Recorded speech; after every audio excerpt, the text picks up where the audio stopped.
ABC News, workers are trying to help each other out as much as possible, but also says some are struggling. People have to make hard choices between gas, babysitting money, being able to come to work. It's really difficult right now. About 10% of TSA agents are now calling out sick, forced to find other ways to support their families. That's the latest news. Traffic and weather next. I'm Ken Weaver, WTN News.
Jolton got a crash 24 westbound near Whites Creek Pike, Glen Cliff, 40 westbound at Spence Lane. Got one on Bell Road right there at I-24, and then Metro Center, a crash 65 southbound there at Rosa Parks Boulevard. That crash involves injury.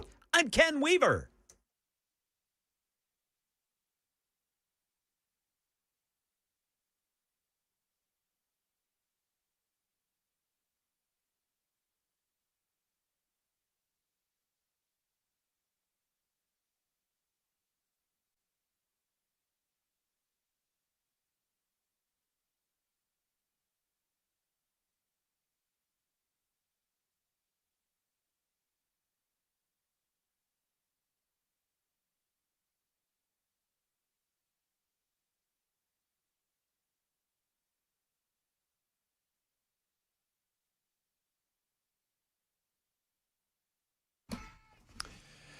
Hello, friends, one and all. It's the Matt Murphy Radio Show underway for another day. Happy to have you with us this Thursday, March 19, 2026. Thank you, one and all. It's been a beautiful day, a little brisk, but not as brisk as it's been over the last several days. And we've got temperatures approaching 70 today. And it's my understanding, because I listened to Ken Weaver back in News Closet B, I listened to that weather lady, whoever she is, and they tell me that it's getting to 80 degrees by the weekend, and that is great news for those of us who want to say spring has finally sprung. It will be official coming up, Saturday, I guess. Saturday, it will be official. Officially spring on Saturday, March 21st. There's the voice of Ken Weaver. He's back in News Closet B, making sure that everything that we need to know about in the news, we know about in the news. What's going on, Ken? How about you boys? You doing all right in there? I am. It's 73 degrees outside. I say we go out there right now. I'm all about it. I think we need to insist on some out-of-doors excursions during the spring and summer months for the afternoon show. What do you think? I'm all about it. Mm-hmm. I'm all about it. I attempted to do my show from the roof one time. They would not allow a show from the roof. They did allow cut-ins from the roof. That was during the eclipse. Why wouldn't they not? Why wouldn't they allow you to do the show from the roof? They said too much electronic because I was basically doing a cell phone cut in from the roof. They allowed me to go up there, but they didn't want to take like tables and chairs and equipment up there. Yeah. I don't know. I found a liquor bottle up there. Somebody up there hitting the hooch. Well, I mean, it was right where I left it. Anyway, so I want to it should be gorgeous this weekend. Beautiful weather to get out and about. If you got a convertible, use it. If you got a motorcycle, ride it. Enjoy yourselves. The weather should be very, very lovely over the course of the weekend. Don't drive too far, though, because, gasoline prices, nasty. Ken, did you get presents from the YouTube gang? I got a bunch of presents from the YouTube gang. We had a visit. What would we call this? Did y'all talk about it on Chad's show or on Chris's show? No. The crazies. Look, we have a lot of different ways for you to get a hold of us. I invite you to call. I love having telephone calls. I love having conversations, whether we're yelling at one another, whether we're screaming at one another, whether we're debating one another, whether we're respectful or not. I don't care. Or we're just having a good old time. I love talking to you. 615-737-9986.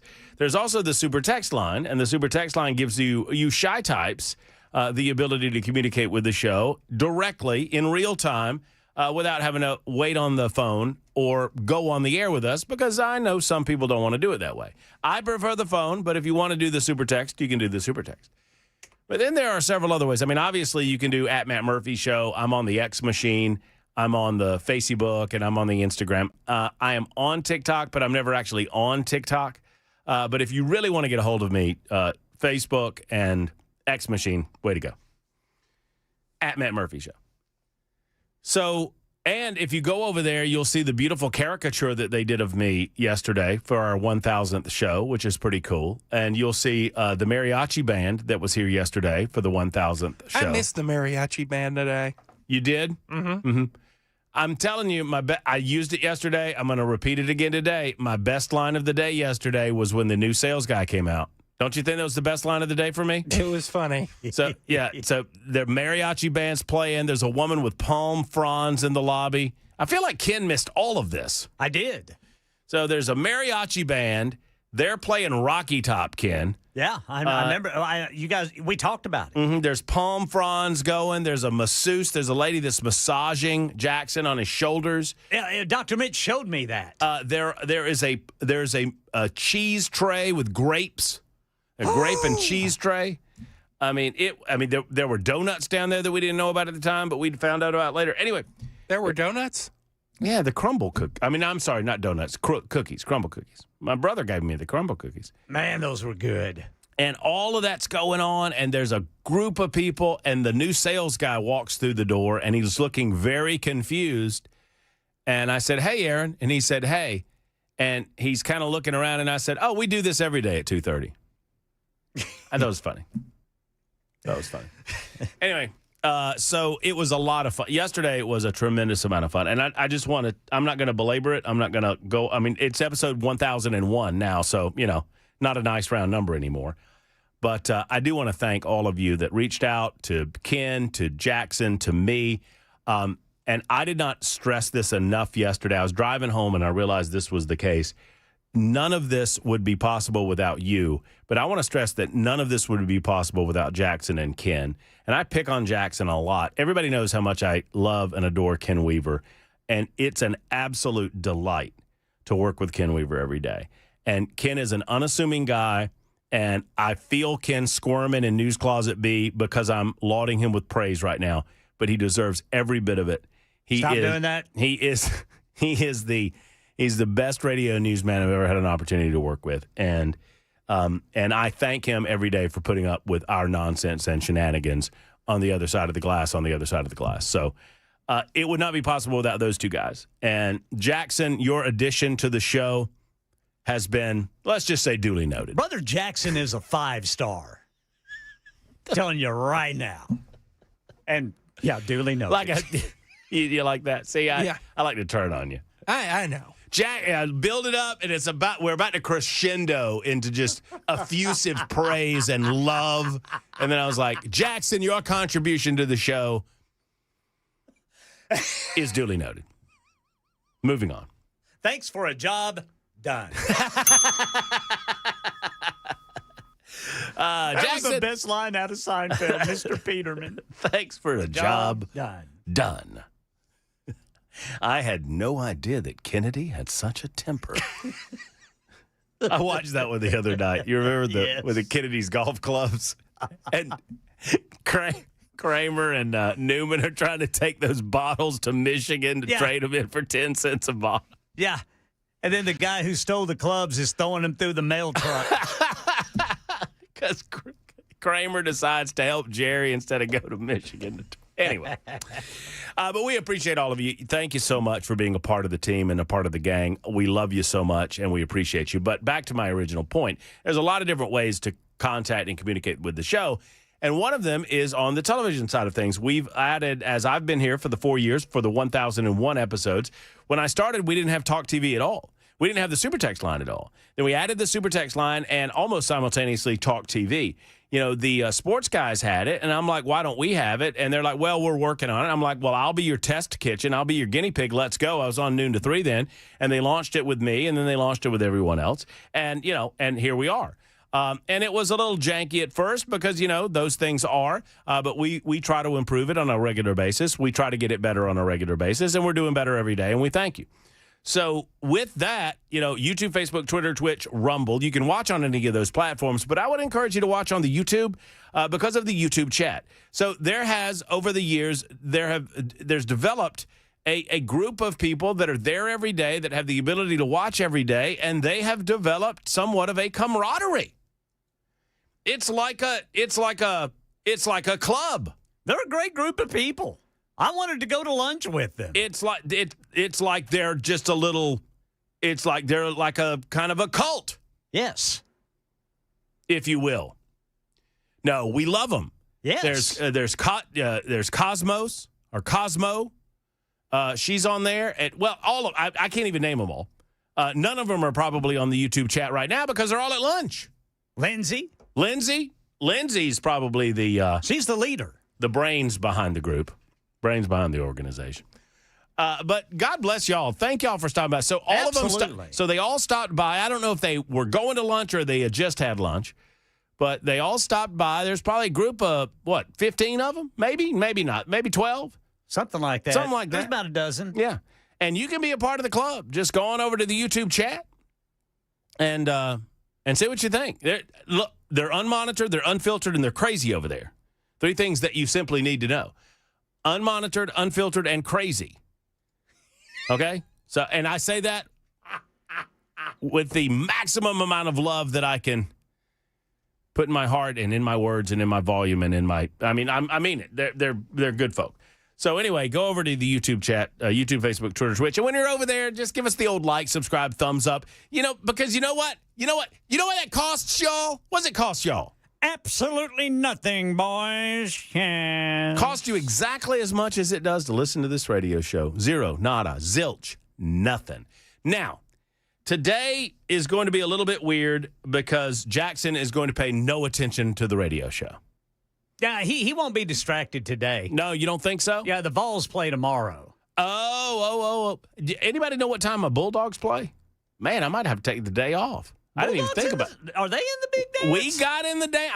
Well, all right. We got in, Ken. What time does Oklahoma play, Ken? We're not in the big dance. How did y'all not get? See, I don't understand this at all. I think Georgia was really hot at the beginning of the year, even before SEC they were play. On fire. I don't think we lost but one game before SEC play game began. Yes. Or SEC play began. And then you had a couple of injuries. I had some injuries, so I guess maybe they put. I don't know how we got in there, but we're an 8 seed.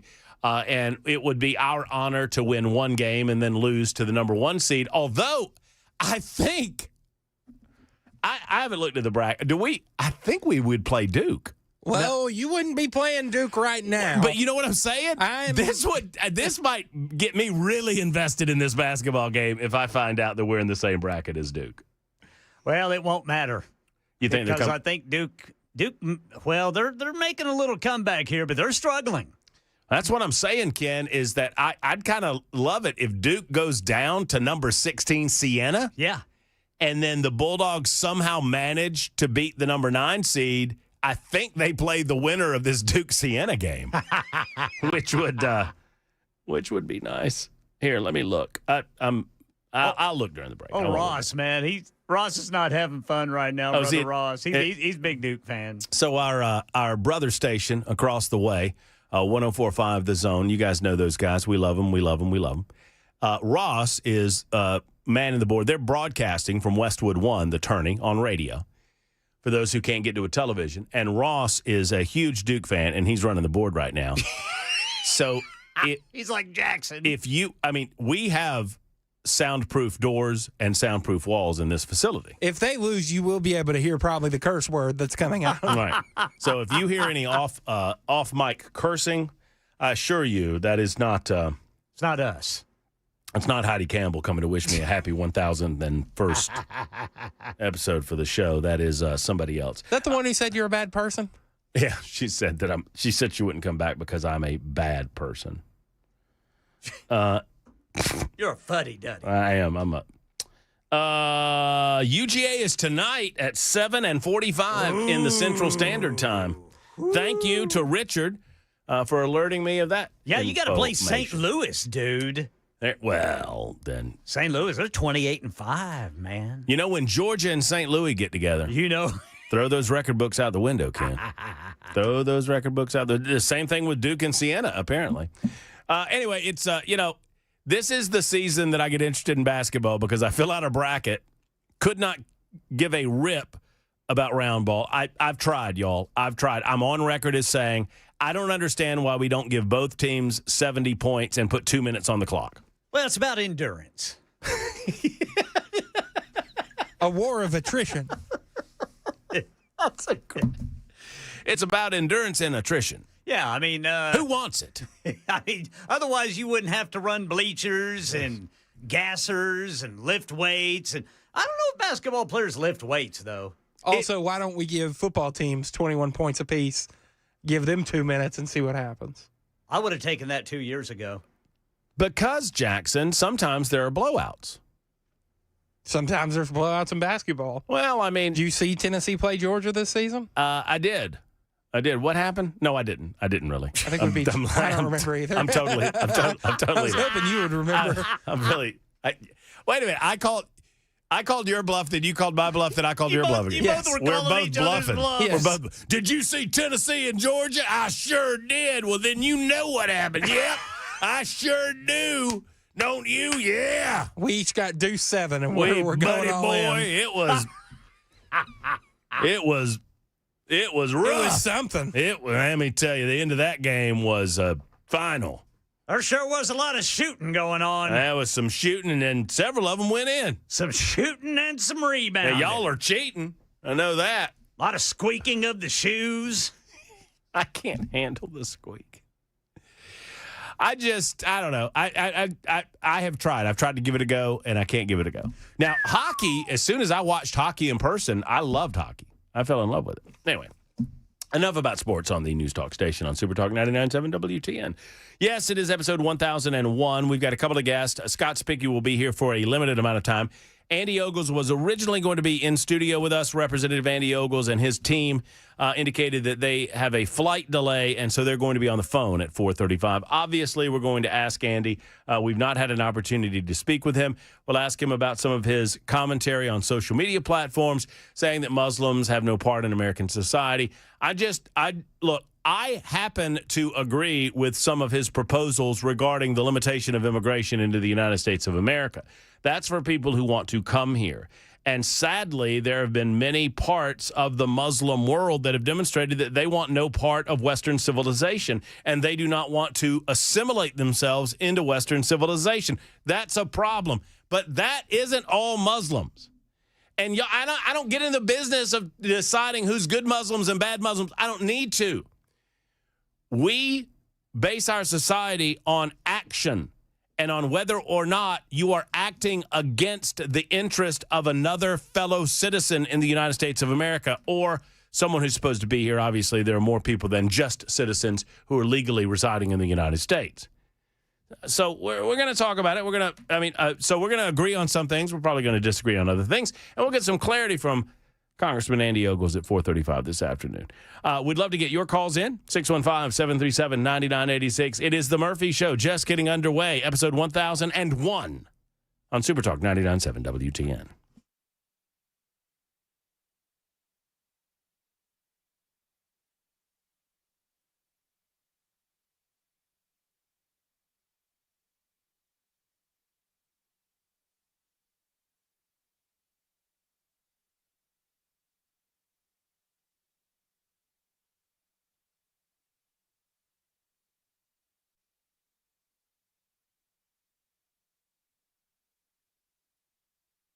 Somebody just wrote me, Matt, you're absolutely correct. Your show would not be possible without Ken and Jackson and me, mostly me. That was from Michael. Thank you, Michael. I appreciate that. I also appreciate Efficient Heating and Cooling. I appreciate Jeff Eddy and everything he does for our community. I appreciate the fact that in his service area, he's never going to charge you over $125 for a maintenance call. Now, I want to explain this. A lot of times it's less than that, depending on where you are and, what type of service call it might be, what type of unit you might have. But whatever you've got going on in the service area, if you got 2 units, 3 units, it does not matter. At your residence, he's going to service every single one of them for $125 or less. That's just his belief, because he believes you need to get them serviced. As you get them serviced, they're going to last longer. You're going to avoid some of those untimely breakdowns and delays in getting parts and all those types of things that go with it. So contact Jeff Eddy in Efficient Heating and Cooling. Ask him about his incredible maintenance guarantee that he offers throughout the course of the summer after you get your AC maintenance. They're an Elite Pro partner with Rheem, so they can assist you in that regard too. EfficientHVAC.net. EfficientHVAC.net or 615-784-4424.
Bad news to report about that missing University of Alabama student in Spain. We'll give you the details at 3:30 on Super Talk 99.7 WTN.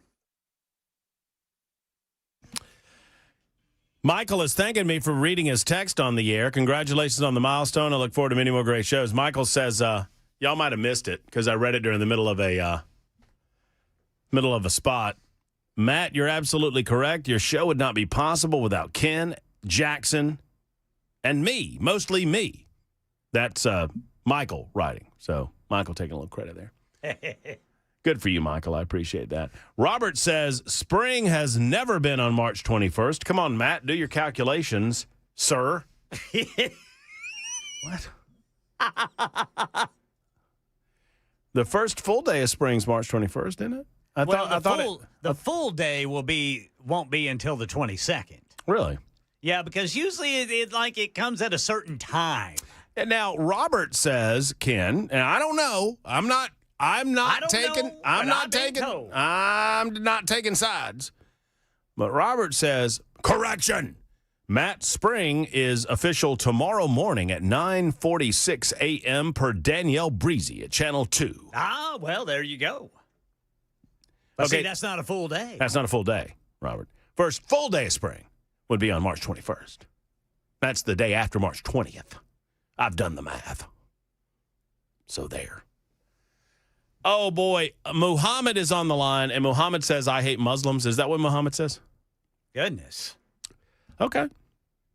I feel like, Muhammad, what we should do is go to the so I'm going to give you an opportunity to talk, and I want to do that. I want to rush you, so we're going to go to the news, and then we'll be back, and we'll talk with Muhammad and see why Muhammad thinks I hate Muslims, because I most certainly don't. It is 3:30 on Super Talk 99.7 WTN.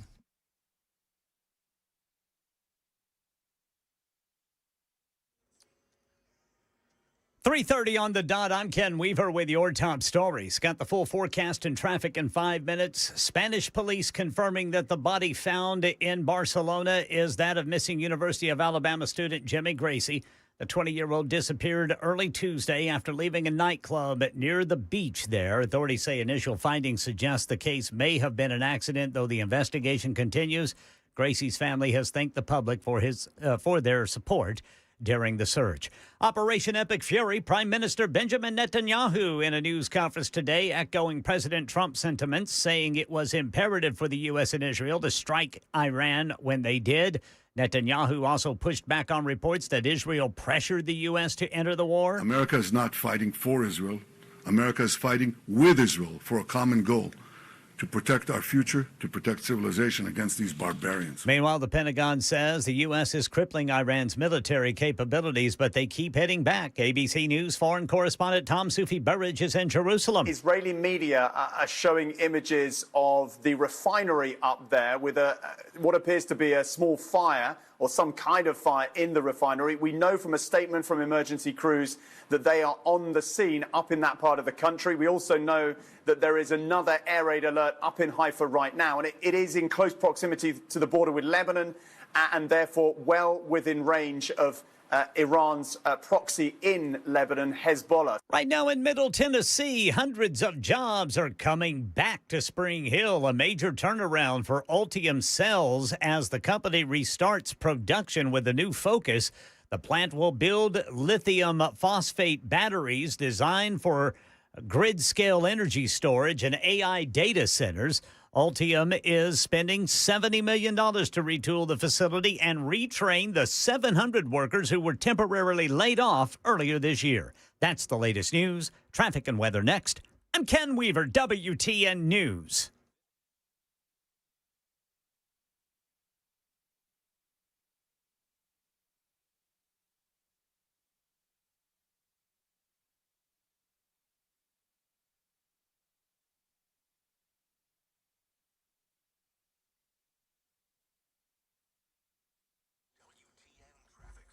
Eastbound 440 from 65 is already a parking lot to try to get over there to Nolensville Pike or I-24.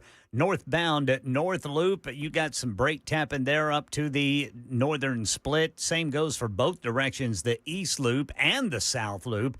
And then if you're trying to get to the South Loop northbound 65, the closer you get, the slower it gets. I'm Ken Weaver.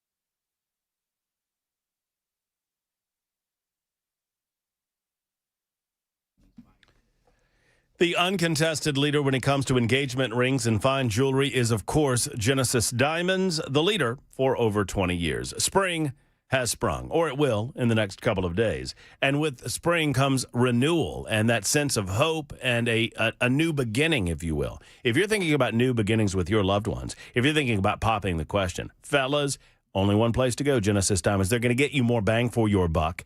They can hit you on your budget. They don't work on commission, so they don't try to explode the budget. You're going to shop with total confidence that they're there to assist you to find the right thing for you. So whether it's an engagement ring, just because they have more GIA certified diamonds than anyone else in Nashville, and I would put them against anyone in the Southeast. It's Genesis Diamonds for that special occasion this year, birthday, anniversary, just because, or engagement.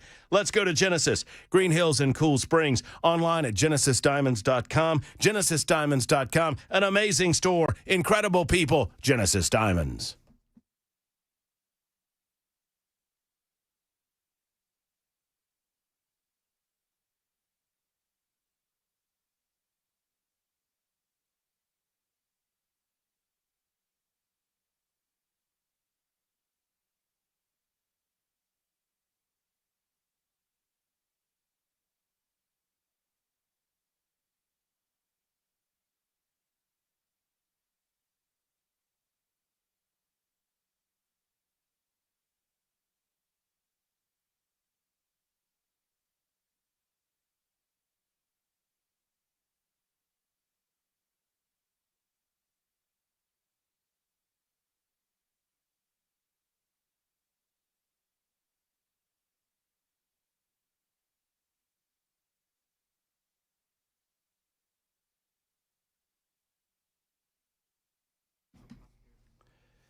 Hey, friends, it's Matt Murphy for Grace Point Healthcare. Affordable, convenient, and modern medicine delivered the old-fashioned way. Spring is here, and it might be time to get a little personal tune-up. What about allergy season? Has it been impacting you, affecting you? Do not suffer another year in misery. Get complete testing and treatment so that you can enjoy everything that the season has to offer. And you can get that at Grace Point Healthcare. As temperatures begin to increase, your social engagements perhaps do as well. Get rid of those unwanted lines and wrinkles and look your best. Grace Point is offering affordable Botox treatment, more affordable than anywhere else in the area. Located right in Franklin, 599-6868, 599-6868. Remember, for the month of March, so you still got plenty of time, if you mention that you're a new patient, mention my name, Matt Murphy, you'll get a B12 injection with your first new patient visit right now through the end of March. It's Grace Point Healthcare, modern medicine delivered the old-fashioned way. Go see them in Franklin today.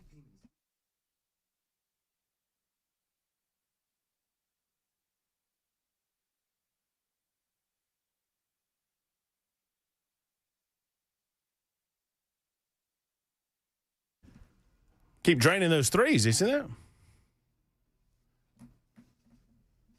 Super Talk 99.7 WTN, Matt Murphy and you. It is the Matt Murphy Radio Show. Scott Cepiki, his regular visit at the start of the 4 o'clock hour at 4:35. Representative Andy Ogles will be with us. You all afternoon long on the telephones and on the super text line. Would love to hear from you. 615-737-9986. After a celebration yesterday for our 1,000th show, we are back to business today. I have some thoughts on Iran.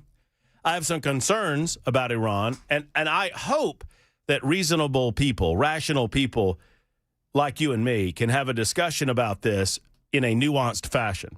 It feels like you have to either be all in and not observe the things that are going on around us and we're all supportive of Donald Trump, and we're all in on this, and Hegseth's got it, and Marco's got it, or you're a Trump hater.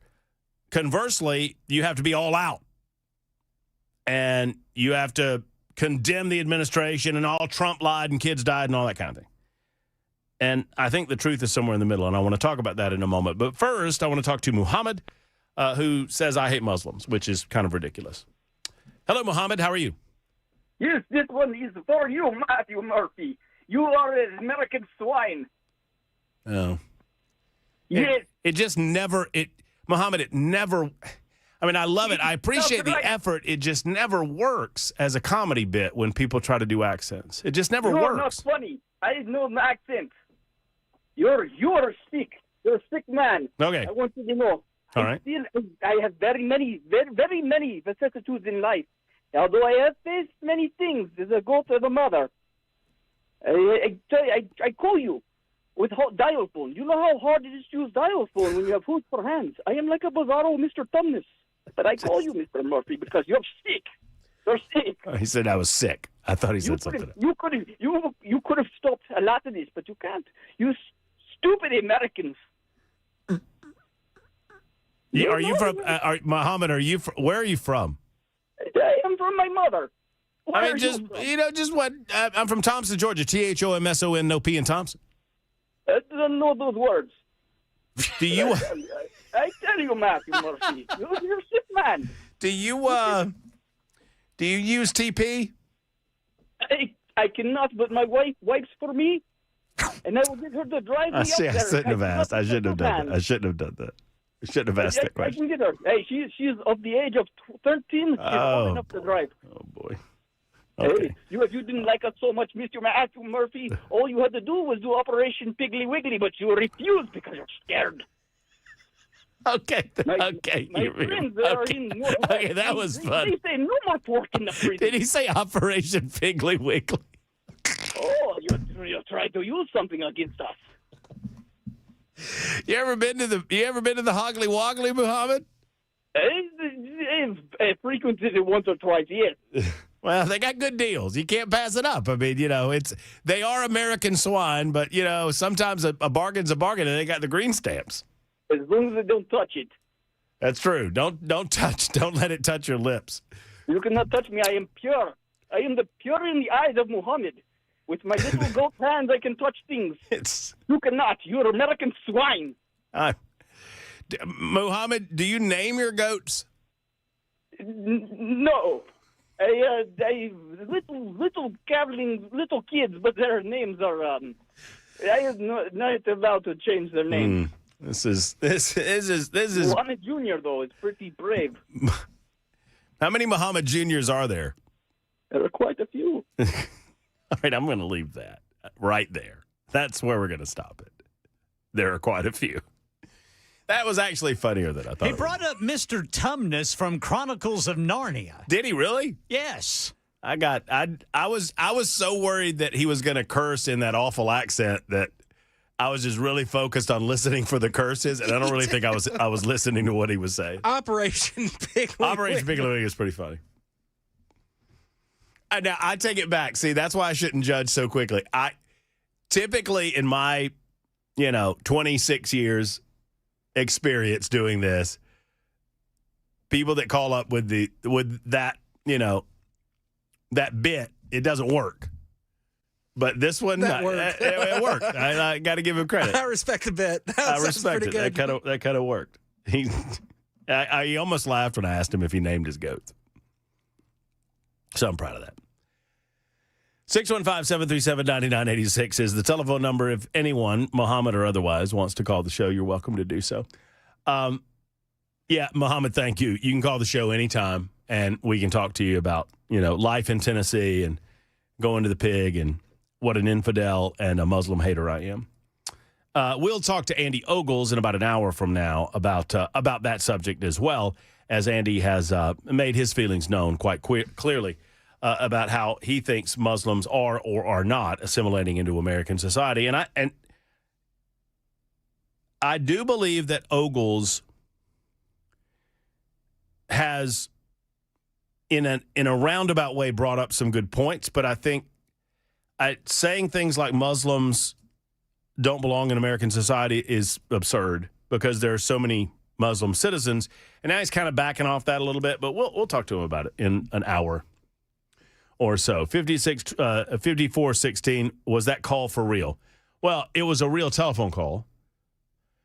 And when Jackson answered the phone, the person on the other end of the line was talking like that and said his name was Muhammad and said that he wanted to talk to me. So I feel like Muhammad might have been,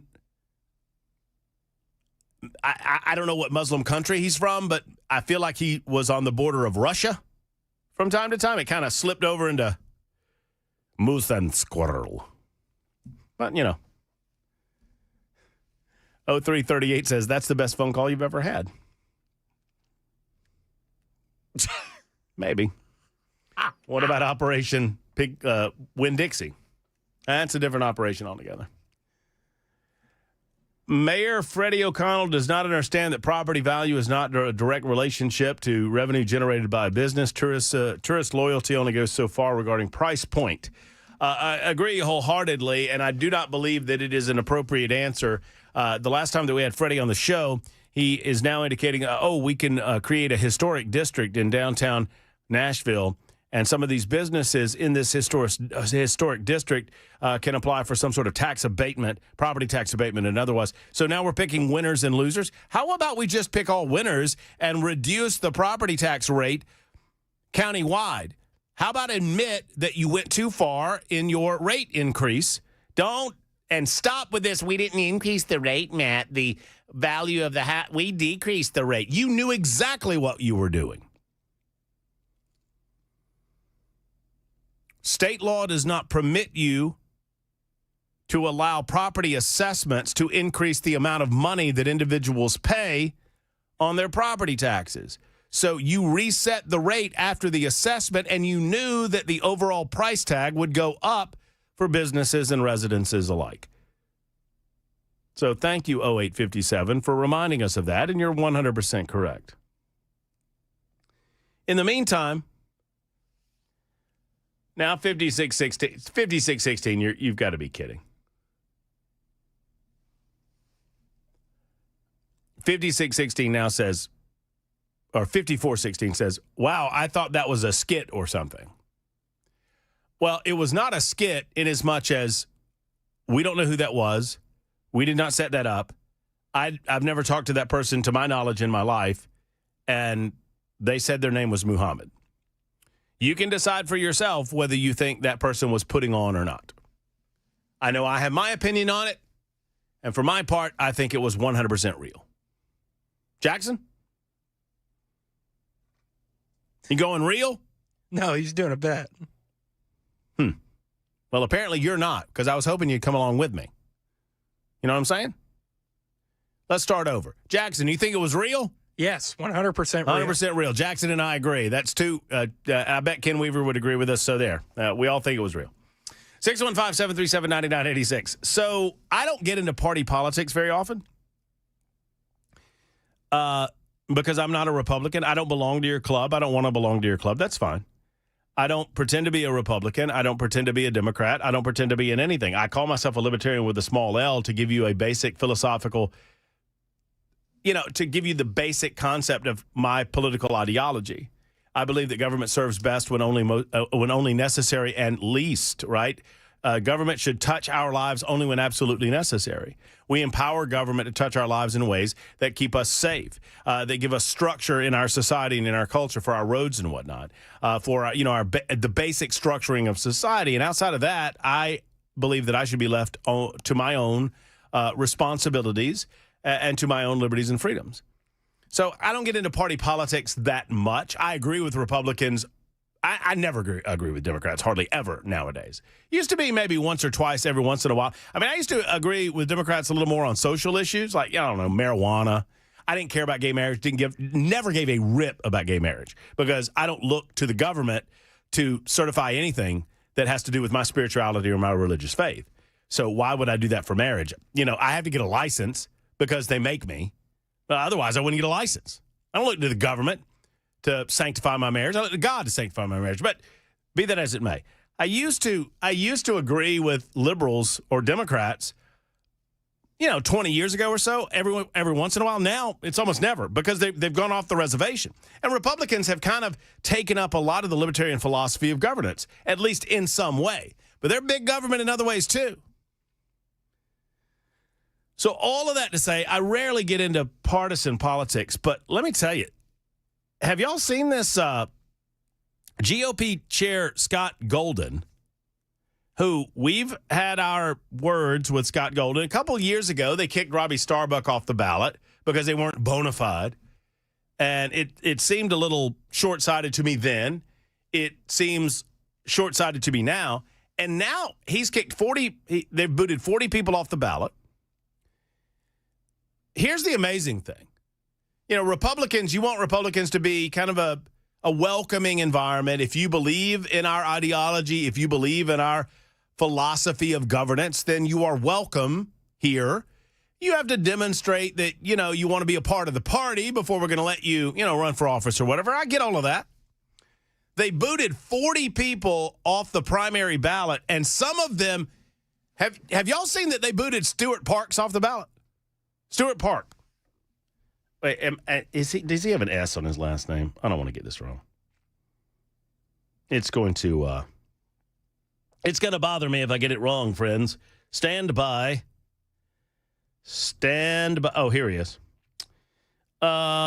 Is there an S on Stuart's name? There is. Stuart Parks was running for the Tennessee Republican State Executive Committee. All right? I'm going to use him as an example. He got booted off of the ballot. Stuart Parks ran for Congress in the special election. He got on that ballot. They don't tell these people why they got booted. They send them a letter. None of these people have gotten their letter yet. It's become public before they get their letter. Stuart Parks got caught up in that January 6th crap and went to prison for Donald Trump and eventually got pardoned. You know what they're saying? He missed a primary election while in prison for Donald Trump. And Scott Golden says that's a disqualifier? Okay. Boy, oh boy. You seem very welcoming over there, Scott. You always have. You always have. Debbie Matthews got the boot in Murray County because apparently she said something that Scotty Boy didn't like. Scott Golden runs the Republican Party like a damn dictator, and somebody needs to do something about it.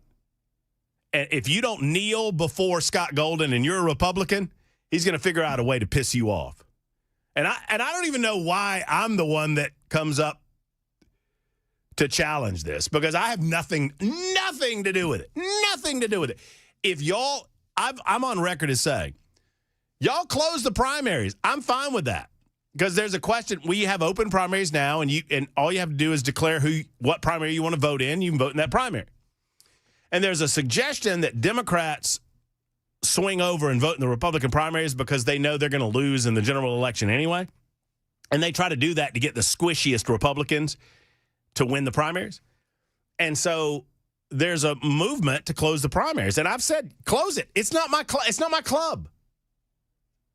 I don't care. I will never vote in I vote in primaries. I vote in the Republican primary because I'm given the ability to vote in the Republican primary.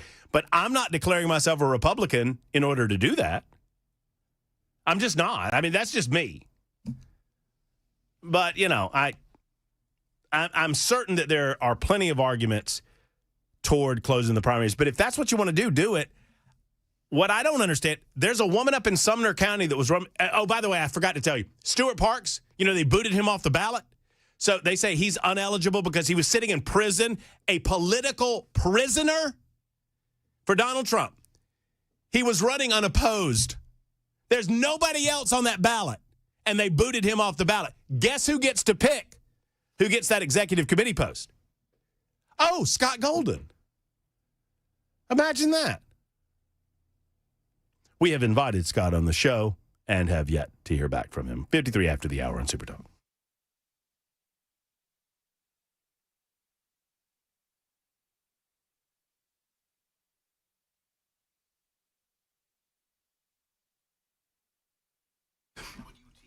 USS it stands for United Structural Services. Y'all know USS, right? They're your local leaders in all things structural foundation and repair for your home. Friends, if you don't know, right? And USS can help you know. Now, what am I talking about? At USS, what comes to mind when you think of home? I hope what comes to mind when you think of home is, stability and being with family and friends and the comfort of knowing you got a roof over your head and you're safe and sound. Well, if you don't know those things, it can lead to a lack of peace of mind. United Structural Systems is not just another repair company. They're your local foundation and waterproofing experts. They've been trusted since 1994. They know how to read the signs when you need foundation repair, and they can help. They offer engineered solutions that last.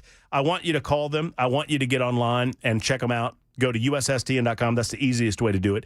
USSTN.com. Phone number and contact information is right there. USSTN.com. Tell them Matt Murphy sent you to the problem solvers, the experienced experts, the local experts at USS.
Police in Spain say they found a body in the water during their search for the missing University of Alabama student. We'll tell you about it at 4 on Super Talk 99.7 WTN.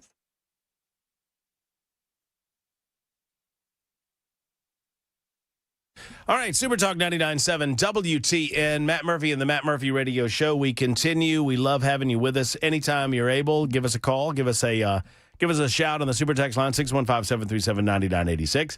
Andy Ogles will be along at about 4:35, 4:38 this afternoon on phone. Originally, we had him scheduled in studio, but they had a flight delay, which is going to preclude that. But before we get to Andy, we're going to talk state politics. Any questions for Scott Cepiki? He's a good friend of the show. He's a part of the Republican Club. We'll find out what he thinks. I mean, I really don't have anything to do with this. Let's find out from someone who does what he thinks about the processes that they go through to make sure that you are a bona fide Republican before you're allowed on the Republican primary ballot.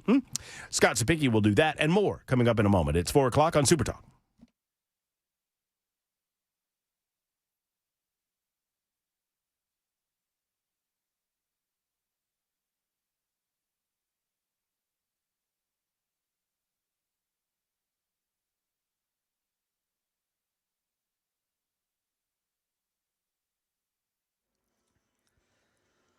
Four o'clock on the dot. I'm Ken Weaver with your top stories. Full forecast and traffic coming up in 5 minutes.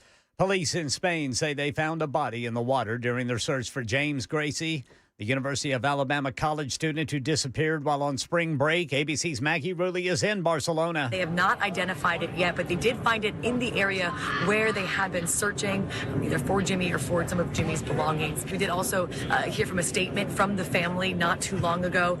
In that statement, they said, "We are so grateful for the kindness and concern that has been shown to our family during this incredible, difficult time. We have made the decision to pause media interviews at this time and focus on being together and caring for one another." They said they'll share updates when they're able. Operation Epic Fury, Prime Minister Benjamin Netanyahu in a news conference today echoed President Trump's sentiment, saying it was imperative for the U.S. and Israel to strike when they did. Netanyahu also pushing back on reports that Israel pressured the U.S. to enter the war. Does anyone really think that someone can tell President Trump what to do? Come on.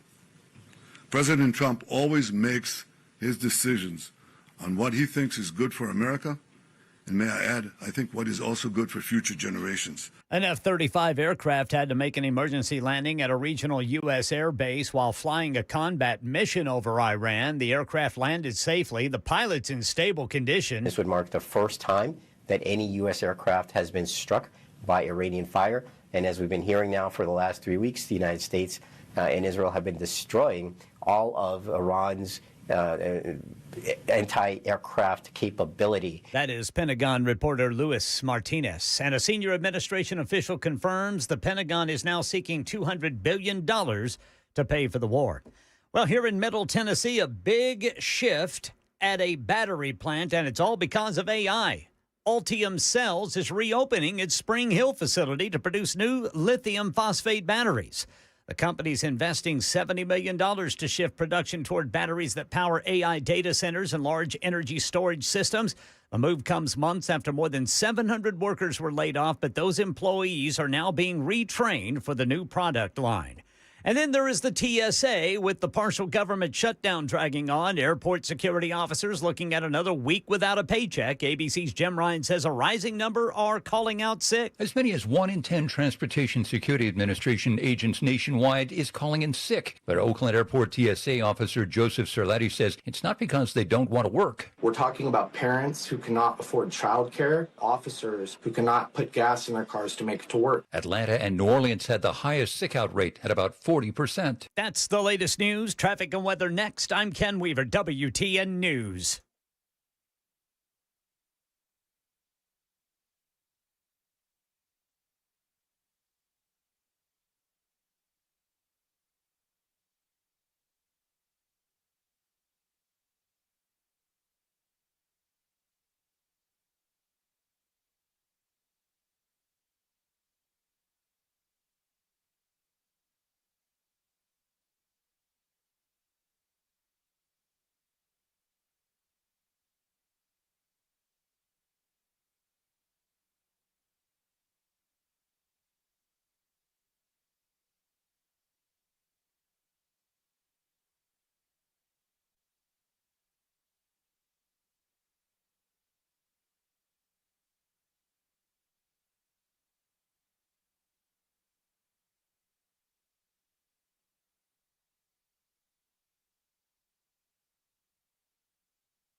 All right, Berry Hill got a crash blocking the right lane. This is going to be 440 eastbound near 65. In Madison, a stalled vehicle blocking the left lane, 65 northbound at Briley Parkway, Ellington Parkway.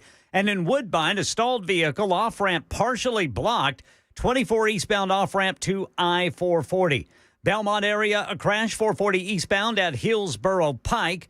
And then in Madison, Gallatin Pike north of Alta Loma Road. Pleasant View 24 westbound at Springfield Ashland City, exit 24. I'm Ken Weaver.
Super Talk 99.7 WTN. We remind you later on this hour, about 30 minutes from now or so, Congressman Andy Ogles will rejoin the show. Looking forward to that conversation. Congressman Ogles, representing the 5th Congressional District, has a lot of things to say about radical Islam and Muslims more generally, and we'll give him an opportunity to speak for himself in about 30 minutes from now.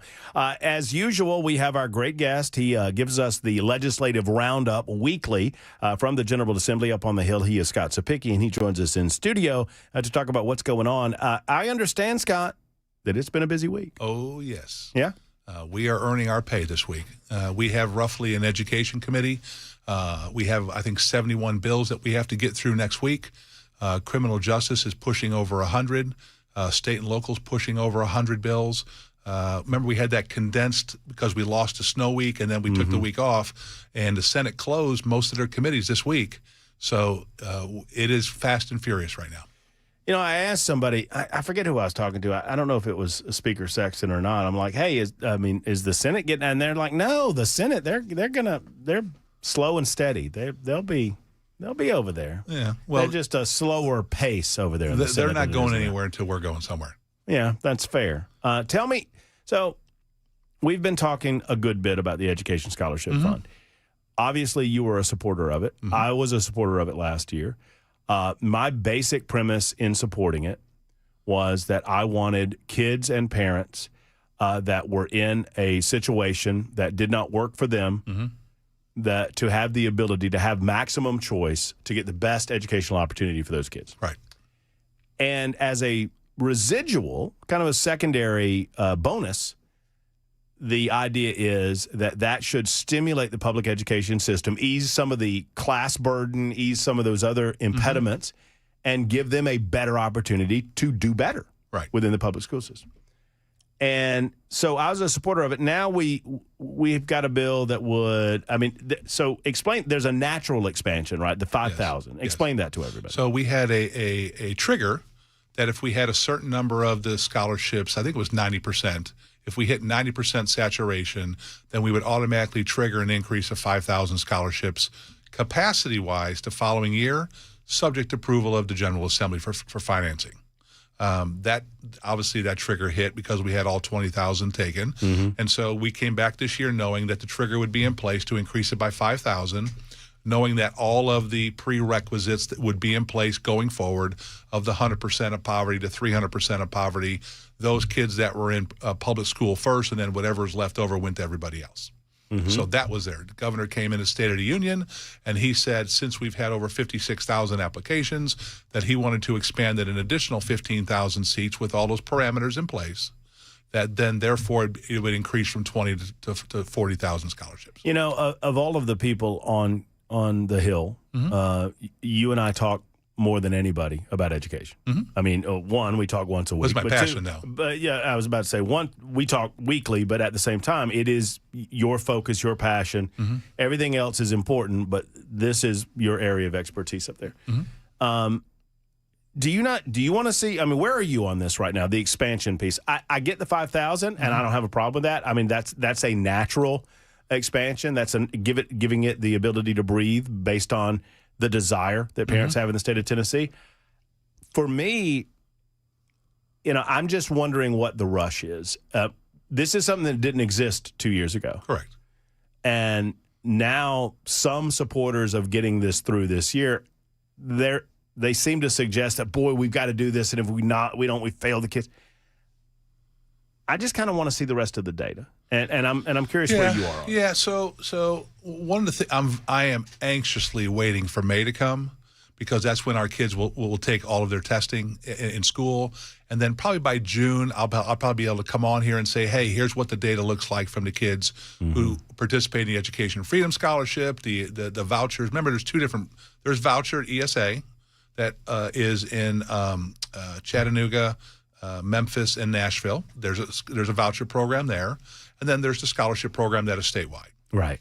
Looking to see the data. Now, the data for the voucher system we already have in place has been very positive. This is year 3, so we're looking to see tremendous growth from these kids. That's a good thing that's happening right now. In May, we'll have the data on the Education Freedom Scholarship. One of the things that I've kind of been concerned about, and you kind of know the numbers, we have 1 million kids in public school. We have roughly 200,000 kids that are in private school. We have about 70, 80,000 in homeschool. And one of the questions was, is the sample size big enough for success on 20,000 scholarships? One could argue that, hey, increasing it to 40,000 with the what's what I'm looking for, the interest in the program, sure. that maybe we can get a better sample size so that we don't sit there and go, well, let's increase it on X because we got 20,000 out of 1 million. That may not be a good sample size. The converse argument is we don't have any data yet.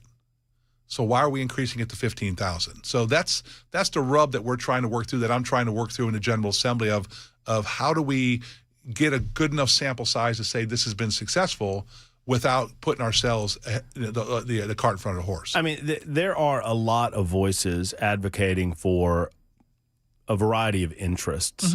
And my voice to lend to it, because I don't have kids, but I understand the value of good education in the state of Tennessee.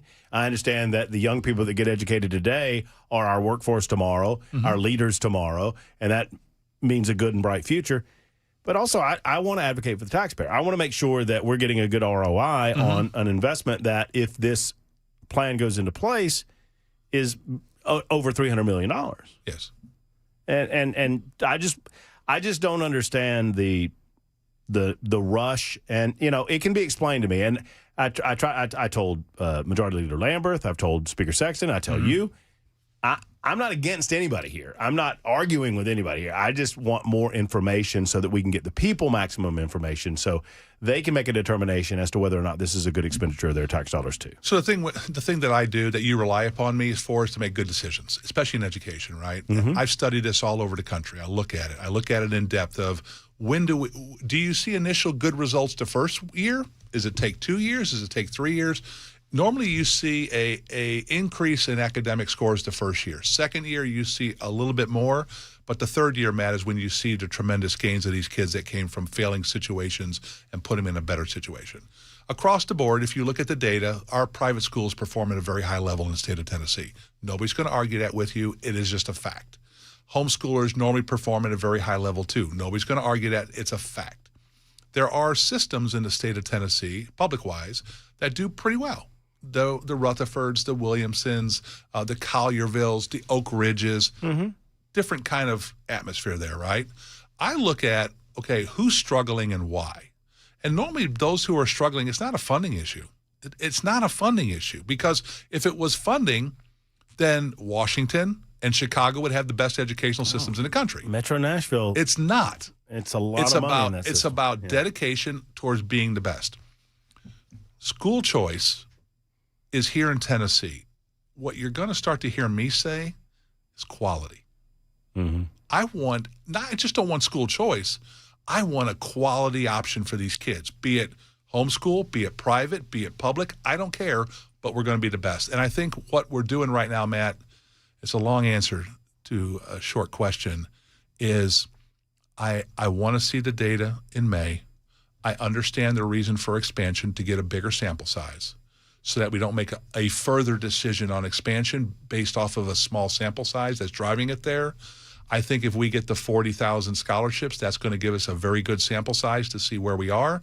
And hopefully in 2 years, we'll have tremendous data on this, that if the new governor, right? If they want to expand it, then we'll have the data for me to stand there and say, let's expand it. So and I'm not asking you, I'm not nailing you down on a vote yet, but it feels like you're leaning yes. I'm a yes vote. Where's the body? It'll be tight. I think it'll be tight. It would not shock me if the vote's in the 50s. I think everybody, the General Assembly, I'd be shocked that if we didn't automatically increase it to 5,000, that you would see 70, 75 votes for that automatically. Not a problem. I think the 20,000 or the extra 15,000 has some members a little. I think in your term, squishy on do they want to do this? Do they not want to do this? I've taken a lot of phone calls and a lot of meetings in my office explaining where we are to some of the members to try to give them a little bit more confidence that I think we're headed in the right direction here, and I think it's okay. And that leads me to the second part. If the number of parents applying for these scholarships is great enough, and it obviously is 56,000, that's an indicator that we have a significant amount of schools, enough that they're failing students that we hope that this is somehow a motivator and gives those schools more flexibility or more ability to get better. Yeah. What do you think of when you think of that motivational factor for those public schools? What else needs to happen to motivate those public schools to do better, to perform? So we've protected the public schools with funding, right? They have a floor rate, which means, let's say Metro Nashville loses 1,000 students, right? They're still funded at the same level. So the experiment goes, give us more money for smaller class sizes, and we'll get you better results. So we can run two programs at the same time. We can run Will School Choice, right? Produce results that we can be happy with as taxpayers, right? And investing in our future. And will more money for less students in the public schools yield us better academic results? Now, you and I just agreed the more money doesn't work. Because if it did, Washington and Chicago would have the best school systems in the state of Tennessee. But it eliminates an excuse. It eliminates an excuse. So if more money works, we spend more money per student in Memphis and Nashville, which means those two districts should have the best educational outcomes in the state. And they don't. I can guarantee you they don't. So I saw Senator, and I want to talk about a few other things, and I know we're a little bit limited because Andy's coming on. So. Who? Congressman Andy Ogles. Oh, yeah. I forgot about it. They don't do much. They don't do much in Washington. No, they're just flying. I'm teasing, Congressman. I'm teasing you. So I saw where Senator Marsha Blackburn is running for governor. Tweeted about this, put up something on X that said, "Hey, this is going to be a priority for me if I'm governor. We're going to work toward expansion."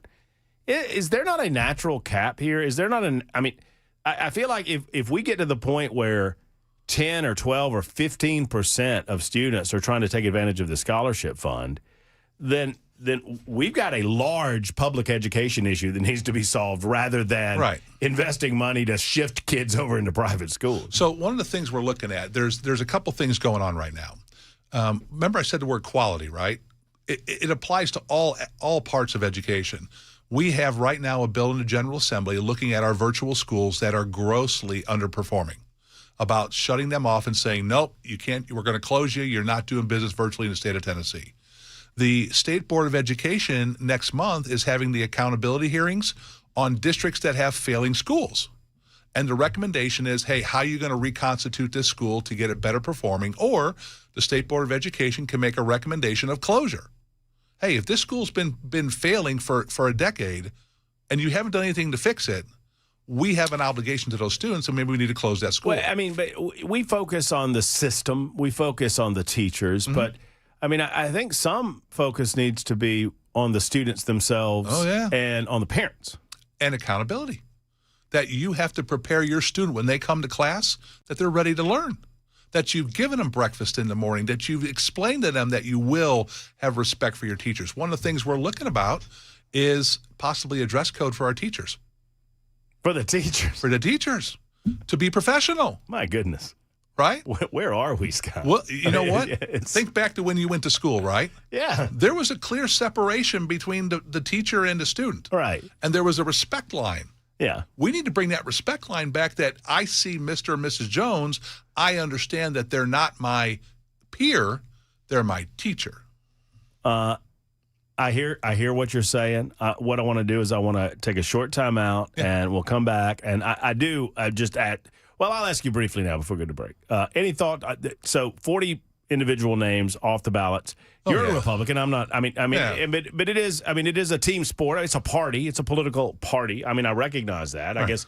I guess if Scott Golden were here, we've invited him on. He says, I suppose he would say, hey, look, there are rules. Everybody knows what the rules are. Do you expect that many of these names will be restored to the ballots? I do. I think that like the gentleman who was incarcerated, Stuart Parks, right? I think he's going to find 3 Republicans to vouch for him, send those in to Scott Golden. The executive committee members will say, yes, here's an extenuating circumstances. You have proven your loyalty to the party. You went to jail for President Trump. Sure. Okay, that's a hurdle you can get over. Or some of them didn't pay their due that they were supposed to pay to the state party to be able to run for state office. They're going to make those payments. There are some out there that probably need to figure out why they're off the ballot. It could be things that they said negatively against our president or against our party, or gave money to Democrat opponents, et cetera, et cetera. Consequences and repercussions. Fair enough. 22 after the hour. Super Talk 99.7 WTN. Back in a moment.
A body pulled from the water near Barcelona has been identified as that missing University of Alabama student.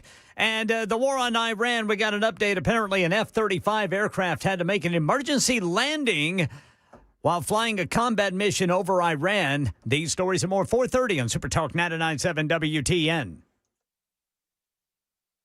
Super Talk 99.7 WT in a few more moments. Does Kelly have a question for Cepiki? Is that correct?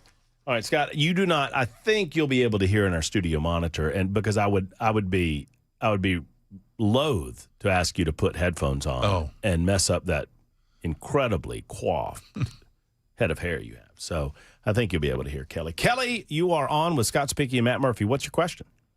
Yeah, my question is on House Bill 2552 or Senate Bill 2237. What are those? That's where a developer is saying that if a municipality doesn't give them a decision on a development in 30 days, they're automatically approved to build that development. That's new. That's new to me. Has that bill passed? Is it up for consideration or is it passed, Kelly? It's up for consideration, and this impacted me in Cheatham County. What's the number again? SB 2237 and House Bill 2552. 2552.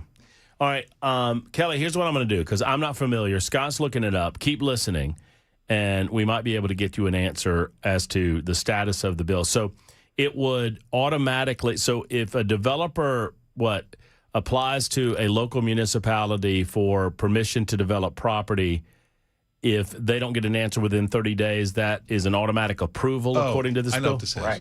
Okay, Scott's got perhaps an answer. So I think this is the bill that we talked about, that we were having problem with the cities getting inspections for the developer.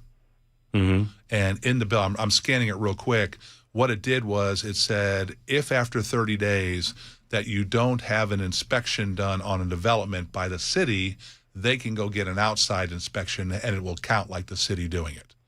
I think that's the bill you're talking about here.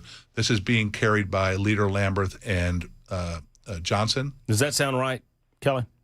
Well, this sort of, but the person that's doing this, he is so shady. He tried to do a development of 193 houses on 60 acres, and each property would be 0.33 acres. Yes. I mean, he is just... You're talking about the person that is pushing the bill? Yes, the individual. He's from Robertson County. And I remember Hold on, Kelly. Go ahead, Scott. We had this discussion in committee. I was watching it, and the issue was that the developers were saying, hey, we're ready to go to the next part of the development, but they have to come out. The city has to send an inspector out there to look at it, to sign off on it.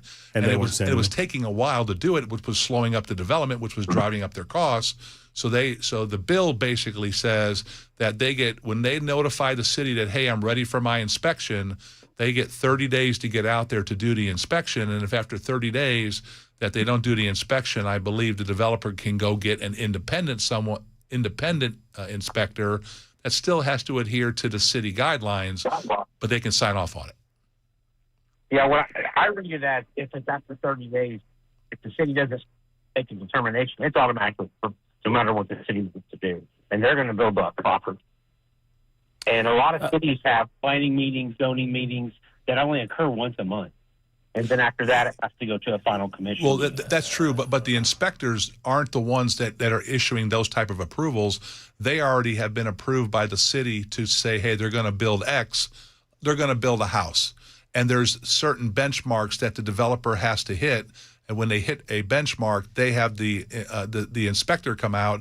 That is not required under the monthly meetings. They just come out when they're supposed to come out. And so what it was to get the cities to be more responsive to the developers. That's what I believe. Okay. I would ask you to relook at this bill because this developer denied in Cheatham County because we didn't want it. Shoot me some, Kelly, shoot me some additional information, Matt at murphyshow.com, Matt at murphyshow.com. and I'll try to do my best to look into it, and we'll take the conversation up at a different time. Scott, out of time right now. Thank you for your time and consideration. Hey, don't forget President Trump's coming to Memphis on this Memphis Safe Task You Force. told me that. I didn't hear this news, but yeah, he's coming to Memphis to talk about the task force. To congratulate everybody for the work they did Monday. That's great news. So Air Force One in Memphis, be careful. I love it. That's fabulous news. Thank you to Scott Cepiki. Andy Ogles coming up next on Super Talk 99.7 WTN.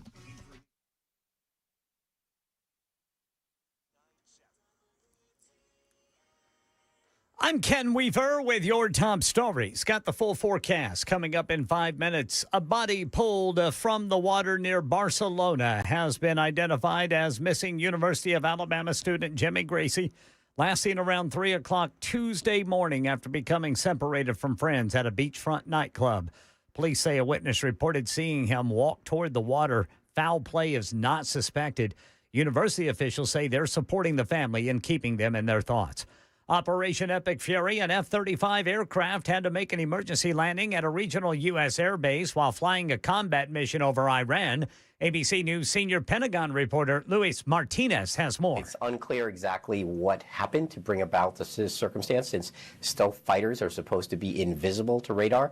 But what we do know is that they actually do give off a very low radar signature, radar profile. But they can also be defeated by other kinds of weaponry, potentially even infrared missiles. But we don't have the details about exactly what brought down this aircraft, forced it to make an emergency landing at a U.S. airbase in the region. That airbase was not identified, but what we do know is that the pilot landed safely. And ABC's Elizabeth Schulze says the war in Iran has been sending the price of gas, especially diesel, high, and the price of diesel linked to everyday goods and services, since diesel's the fuel that gets it to goods and service. It gets those goods and services to you. This is a really big cost for businesses. The run-up in diesel is now the biggest two-week increase on record. In total, now Americans paying $500 million because of those higher gas and diesel costs combined every day. And here in Middle Tennessee, after major layoffs, a $70 million investment is bringing workers back. Altium Cells revamping its Spring Hill operation to meet the soaring power needs of AI data centers.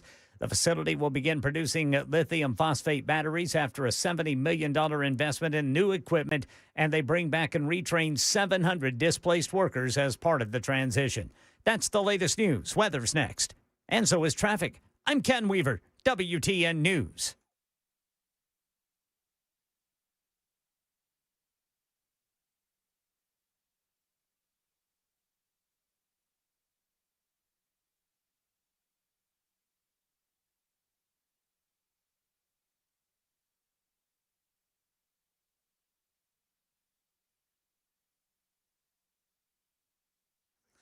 Berry Hill still got the right lane blocked by a crash, 440 eastbound near 65. And in Madison, a stalled vehicle, left lane blocked, 65 northbound at Briley Parkway, Ellington Parkway, exit 90AB.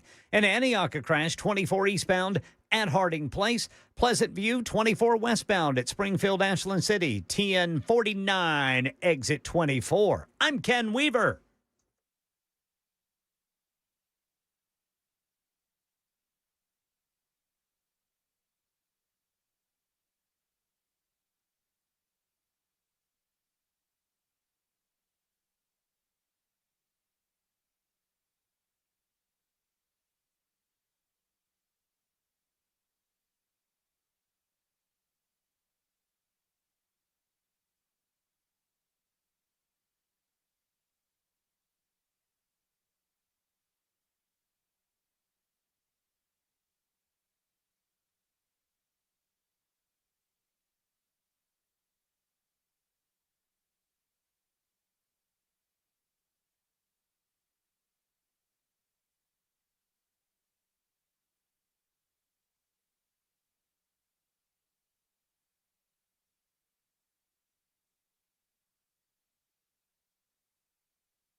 Super Talk 99.7, WTN 37 after the hour. Thank you for being with us. My name is Matt Murphy, and this is the Matt Murphy Radio Show. Without further ado, let's go to the Murphy Show hotline where Congressman Andy Ogles is with us. Originally, we were scheduled to have him in studio, but I know that their flight was a little bit delayed, and I appreciate his time today on the phones in studio. Anytime we can get him, it's a good conversation with Congressman Andy Ogles. Hey, Andy, how are you?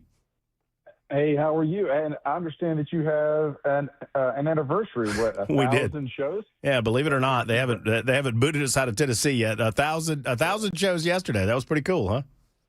That's awesome, man. Congratulations. Well, thank you. I appreciate that, Andy. And look, I appreciate you coming on. I'm going to say what we agree on because I think I agree on most of the legislation that has come out of this discussion.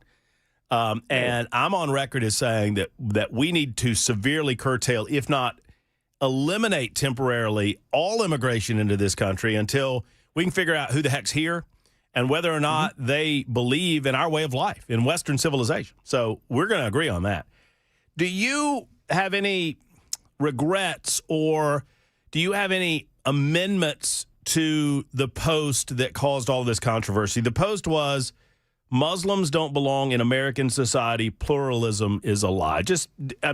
Is there any addendum or any is there anything further you want to say on that tweet? Yeah, absolutely. And I appreciate you asking and giving me the opportunity to talk about. So there's a tough conversation that we have in this country, we have to have in this country. And quite frankly, the way to start the conversation is to be pointed. And so, whether you use the word Muslim or Islamist or radical Islam, at the end of the day, we all know what we're talking about. So what's happened over the last 3 weeks? You've had 4 terrorist attacks on American soil committed by Muslims, all in the name of their God. But what's interesting is that we have roughly 3,000 mosques in the United States of America. And to date, we've looked, and if we find one, we'll certainly tell you. Not a single mosque has condemned the violence. Not a single mosque has disavowed the attackers, the killers. Now, if it was a Christian who committed a murder or attack in the name of God, you would have pastors all over this country stand up and say, that's not what we believe. If someone from a Jewish temple said and killed in the name of God, you would have synagogues all over this country would stand up in unison and say, no, we do not believe that. But you have 3,000 mosques in this country, and they're all silent. So they can attack me for forcing a conversation about imams in the United States of America talking about overthrowing our government and killing Americans. Meanwhile, they're silent when Americans are getting hurt, maimed, and killed. So that starts this conversation. And what's interesting is that I have legislators from Europe reaching out to me saying, thank you, because you are giving us cover here to have this conversation in our country.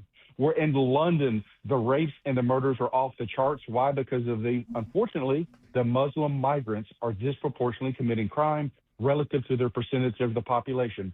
Paris, Sweden, Rome. The data is there. We've pulled it from European sources, so from the London police, from the French Interior Ministry, from Rome, the Rome police. And so this isn't Andy's data. This is from Europe, documenting the fact that we're seeing this surge of violence against the West.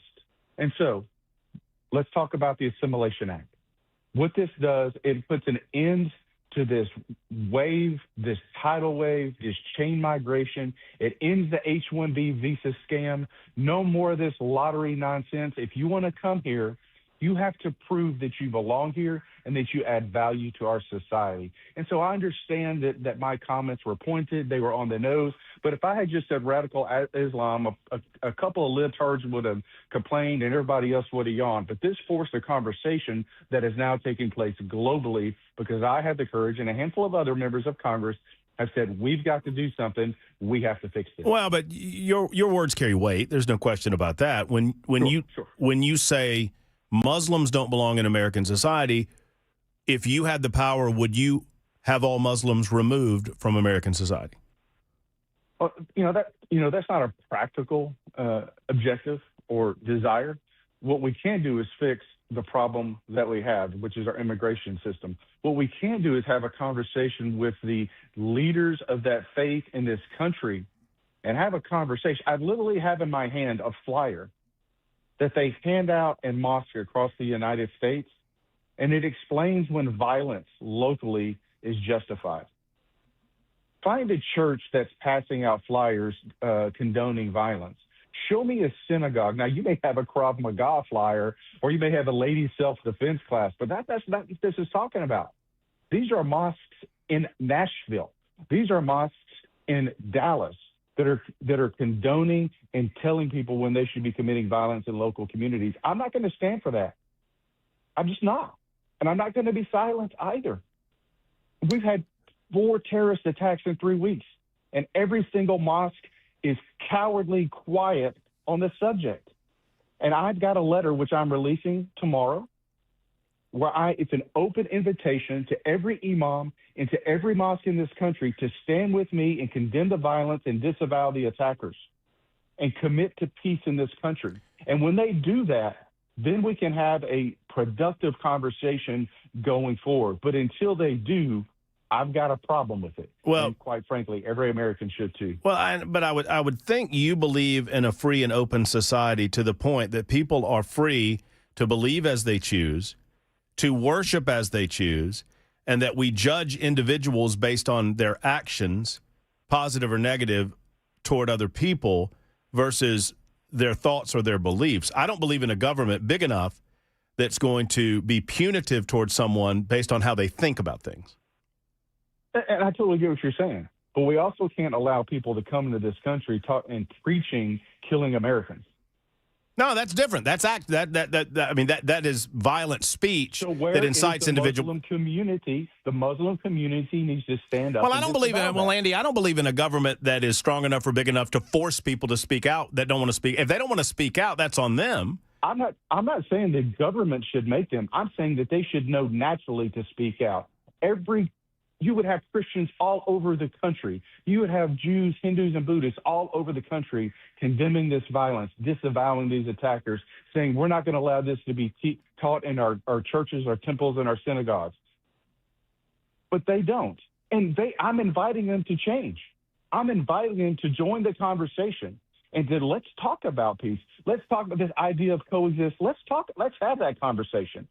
But if you're literally preaching, whether it be Nashville or Chicago or Dallas, we're going to kill Americans, we're going to take over this community, that's not religion, right? I'm not certain. I don't disagree with you that there is there's obviously a radicalization of Islam that has come to the United States of America that needs to be ended. I don't disagree with you. Because I've long said, you said something similar to something that I've said for a long time, is that we call it a melting pot. We don't call it chunky stew. And if you don't assimilate into American society, then you're not a part of that melting pot, right? And so I agree with that 100. But I get you. I mean, you're right. I get it 100%, and I'm with you 100%. I'm just trying to understand outside of the immigration piece, which I completely agree with. What is government's role in pushing these mosques to, in our minds, do the right thing, if anything? Yeah, no, that is a great question. One, that is really more for the Justice Department, right? So, and we can talk about that. So first, we've got to fix the immigration system. So my bill, the Assimilation Act, will be the largest immigration overhaul that this country's seen since 1965, and quite frankly fixes it. And when you look back at the history of really immigration, but what we can talk specifically about Islam is, the first mosque was built, the first prayer rooms started to appear around 1920. And this was because of the Ottoman Empire and the displacement of the Syrians. And they were following the opportunity to work on the railroads, and some went into agriculture and farming. And what's interesting, when I think of where, a mosque or, the early settlers, right, we're talking, the Wild West, that the first mosque was in North Dakota. But again, follow the railroads. It was there was one in Iowa. But between 1924 and 1945, you had almost no immigration unless you were from Europe, because there was a 1924 immigration law that put into codified very strict quota system for immigration. It wasn't until 1965 that you really saw the tap open to the rest of the world. And you know, in some ways it has been good. In many ways it's been bad. But we've got to fix that. And one of the things about my assimilation bill is there's a character component to it. So and why does that matter?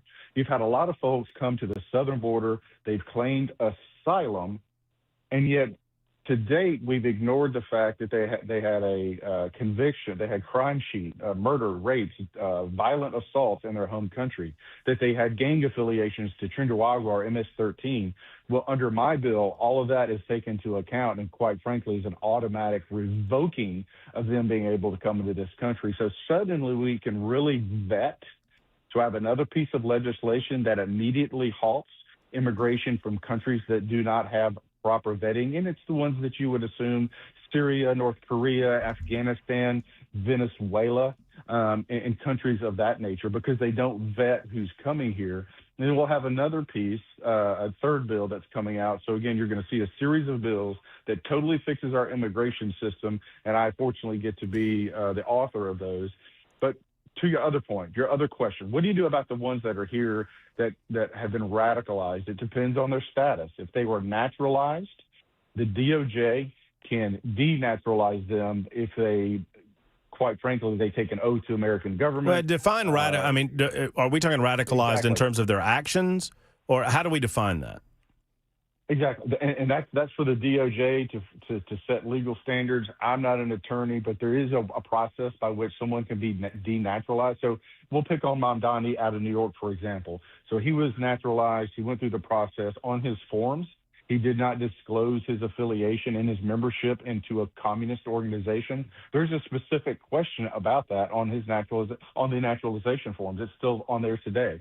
So he could be, now there's a legal process that has to go forward, but he could actually be denaturalized but on that basis because he misled his justification for coming into this country. So obviously that is a wonky, cumbersome, clumsy mechanism. But for those that are preaching violence and killing Americans and overthrowing the government, that would be a decision for the DOJ to look at the specifics of each individual in each case. My job is to force this conversation and to make sure that we underscore the importance of it and push this through, which takes us to the next part of this conversation, is that the Senate's going to have to nuke the filibuster. You have TSA agents that haven't been paid in a month.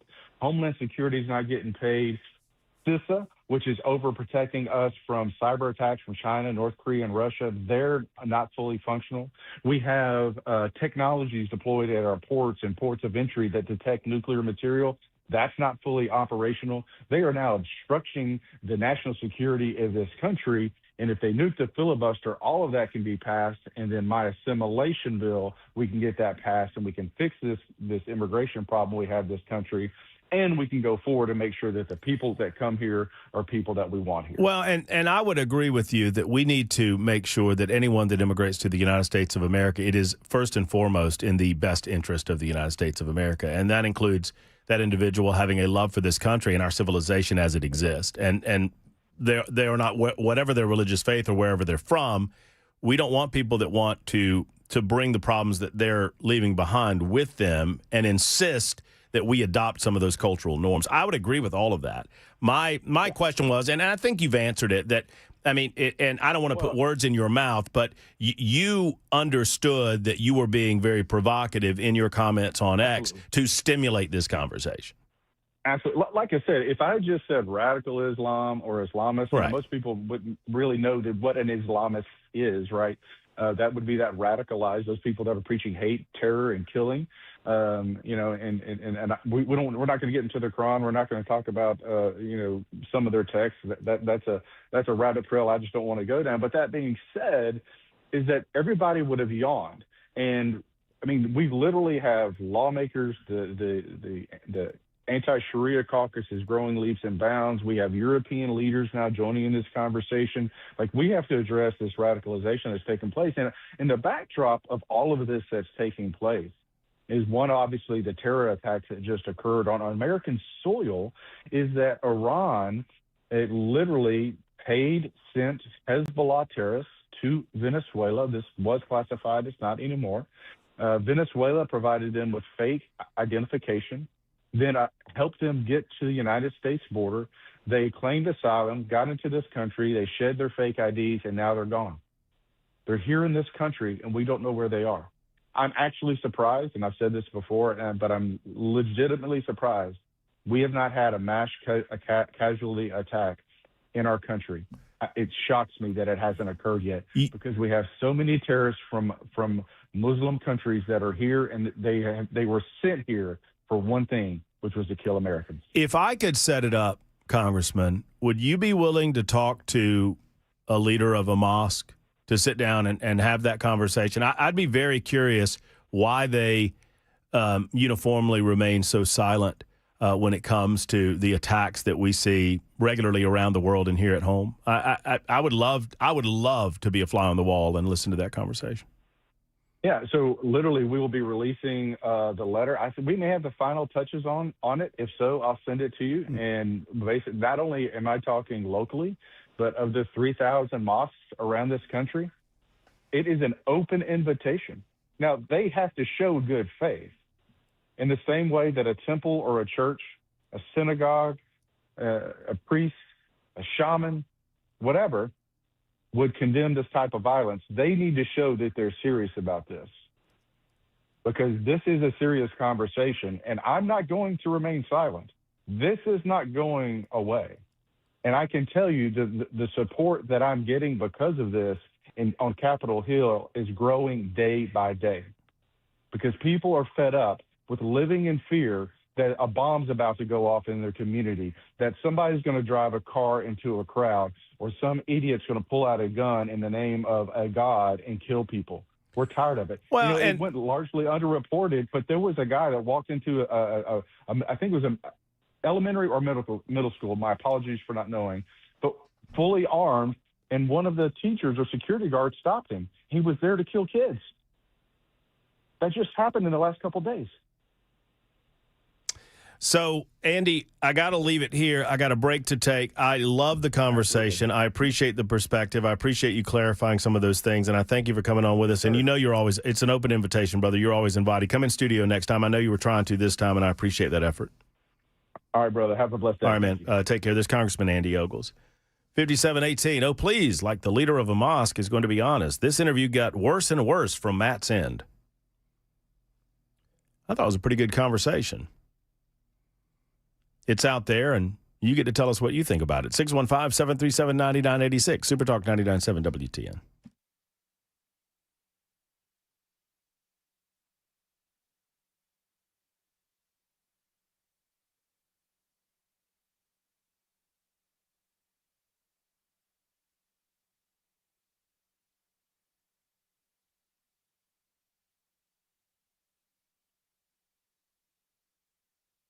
Hello, friends. Matt Murphy for King & Associates Insurance. King & Associates is so good at what they do. If your insurance company doesn't shop around, then I would say that you need to shop around for a new insurance company, and I got one in mind. King & Associates. They look every single way for the best insurance possible on the marketplace, and then they find you the best rates, the best coverage, and they marry those two things together, and they bring it home at T. King Associates King & Associates Insurance, I should say. Go to tkinginsurance.com. That's tkinginsurance.com. Or call 615-321-8121, 321-8121. Give them a call today, tkinginsurance.com. King & Associates Insurance, where smart money shops.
Have y'all been to the Glock store? My goodness gracious, you need to go. And you better sign up for this incredible force-on-force simunition exercise that we've been talking about. I went, and I neutralized the threat. One in the head, by the way. Chris Hand went. He neutralized the threat. One in the head, by the way. And Dan Mandis of Nashville's Morning News, he went, and the threat was neutralized. Well, Dan took one. I don't know where exactly he took one, but he was down. He did get a shot off. It was to an unarmed guy, but you know what? Mandis can explain all of that. Bottom line is this.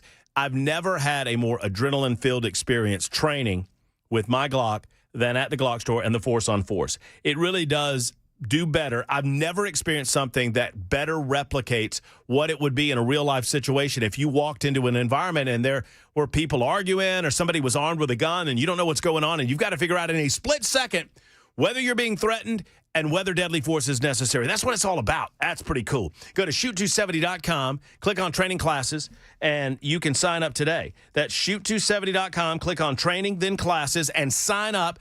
This starts on the 21st. That is Saturday. You need to be there at the one and only Glock store, minutes away from the airport and worth the drive from anywhere.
I'm Ken Weaver with your top stories. Got the full forecast and traffic coming up in 5 minutes.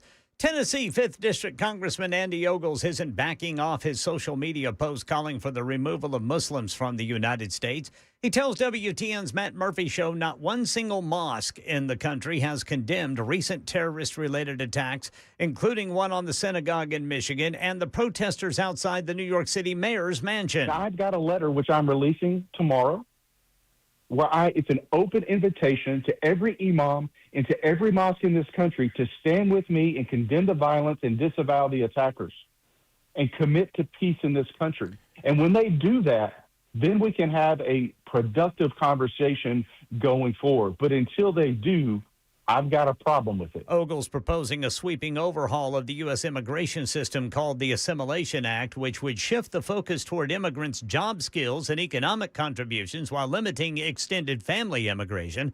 Ogles also wants to eliminate the H-1B visa program, arguing it undercuts American workers. The congressman says the proposal is meant to spark a broader debate, though he has drawn criticism for the post about Muslims.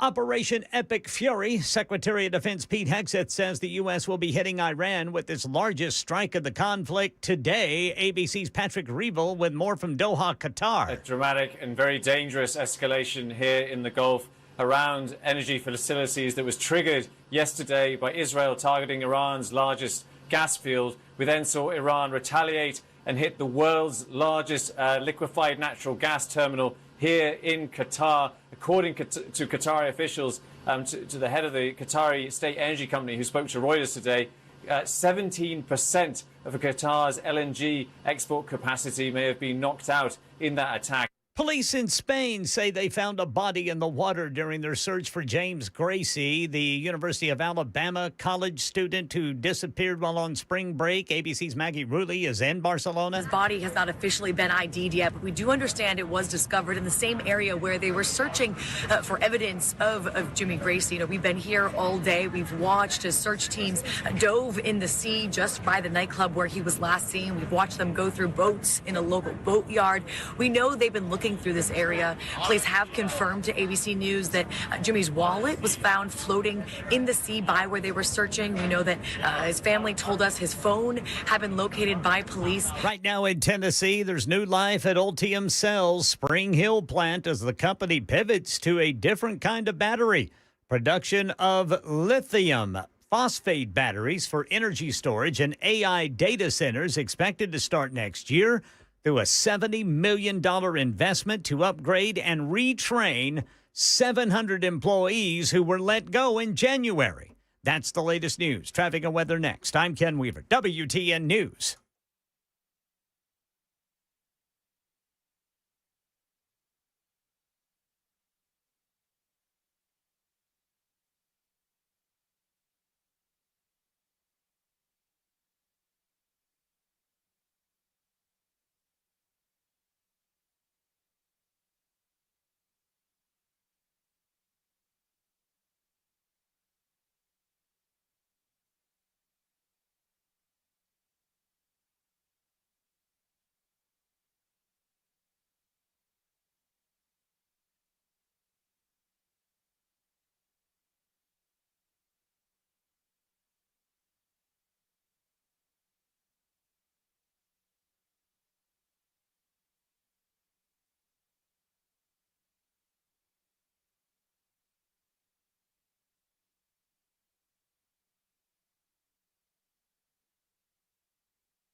Berry Hill got a crash blocking the right lane, 440 eastbound near 65. In Madison, a crash 65 northbound past Old Hickory Boulevard. Belmont, 65 northbound before Wedgwood. Then Antioch, 24 eastbound at Harding Place.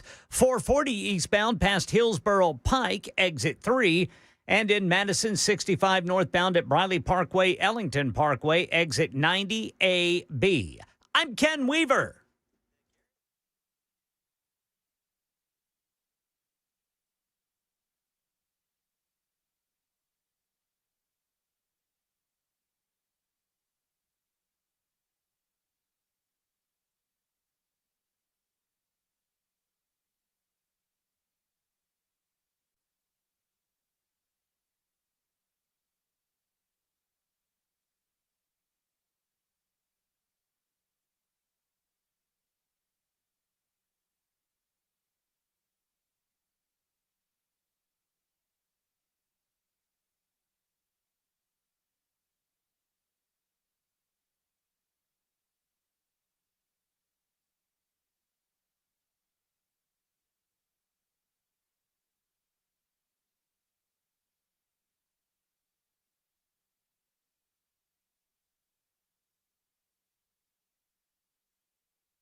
Super Talk 99.7 WTN, following up on a conversation we just had with Congressman Andy Ogles. Good to catch up with Andy.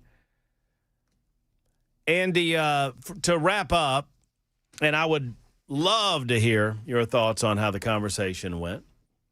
Mine was not to debate the congressman, but just to follow up on some of his thoughts, get where he's coming from. I don't disagree with his legislation regarding limiting the amount of immigration coming into the United States of America, but that's a blanket process for me altogether.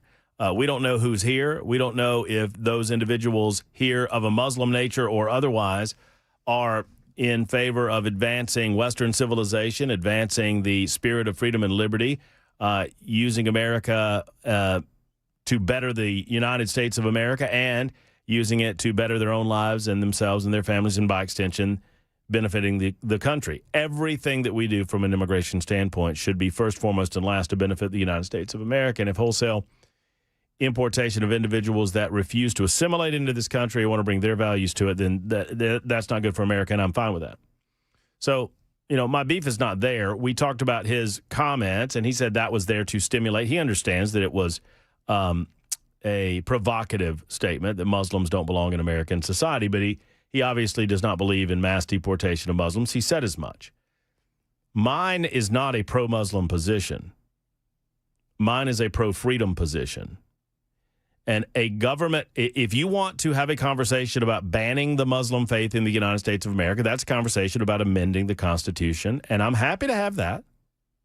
But a government big enough to ban one's thoughts, to ban one's faith-based thoughts,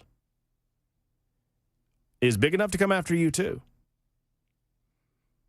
And I strongly believe that if it were not for the First Amendment of the Constitution in the United States of America, which is what we're talking about, they would have already initiated hate speech legislation in this country, which is part of the reason why they have the problems with Muslims that they have in the UK and in Canada and in other nations in Europe.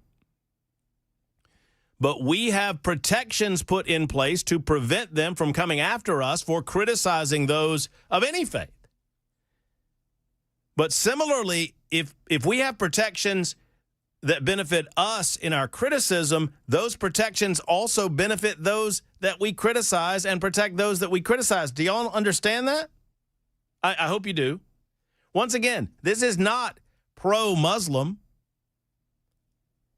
I believe that Islam is, based on the Quran, a corrupted faith. It is a perversion of faith. That is my personal belief. But the guy sitting next to me, if they say I'm a Muslim and I want to be left alone in peace and I don't want to bother you, you don't want to bother me, I do not believe that that is a disqualifying feature to prevent them from continuing to live in the United States of America so long as they're here legally. I mean, because you got a lot of citizens that were born here. Now, once again, I'm in favor of, and I've long been on record, I don't care what your religion is, we have far too long allowed people to come into this country without a proper vetting system, and I'm all about eliminating that for the next 2 years. All of it. All of it. But this idea that we are going to specify one faith, I mean, I don't even know what we're talking about. Are we talking about banning Muslims from America?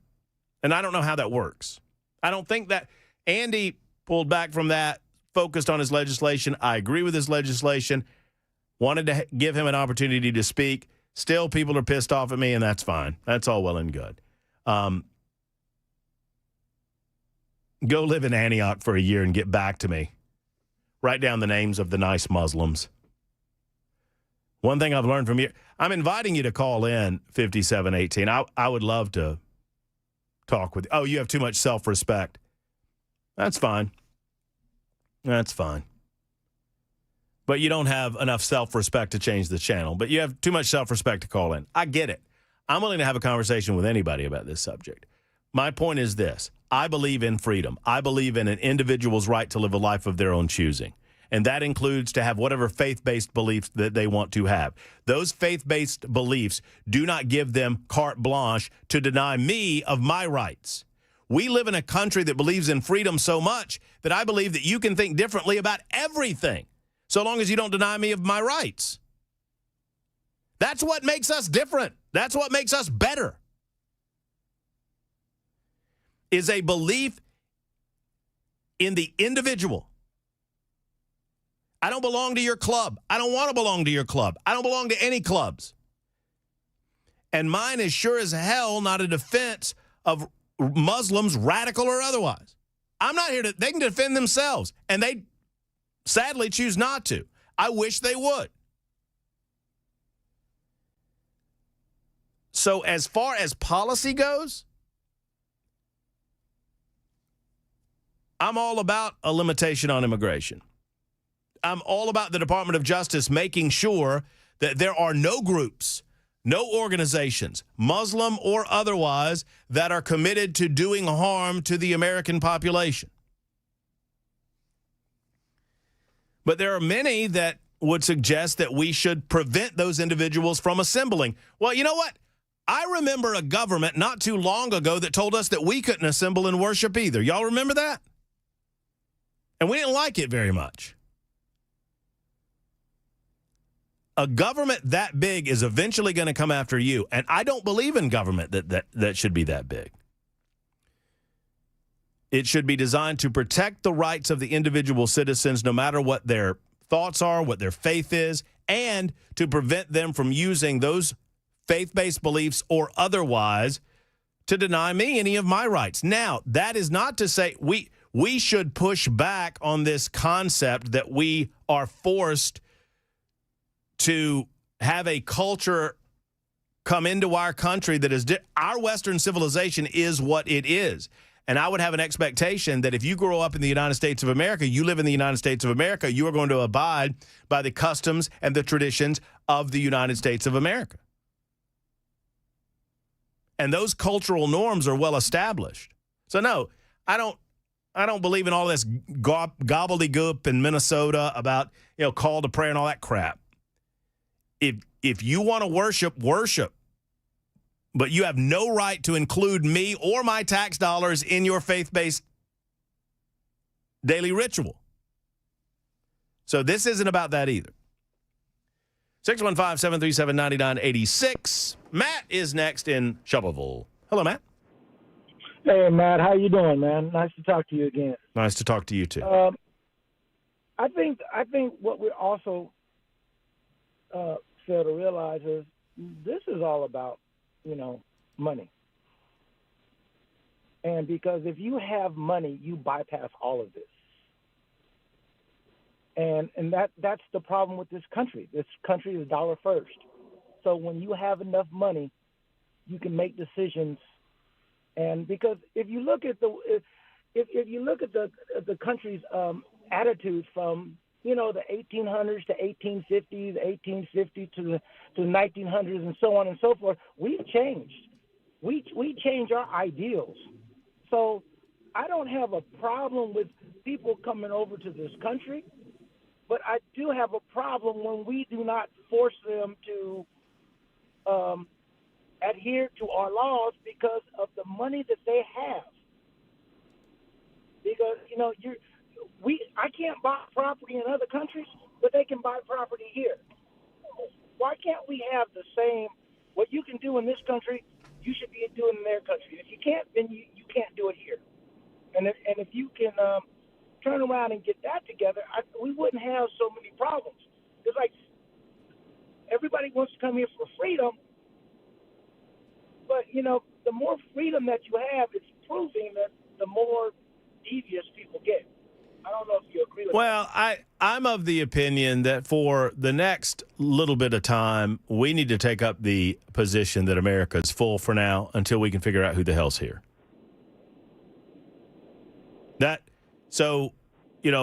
I understand that you're getting into the,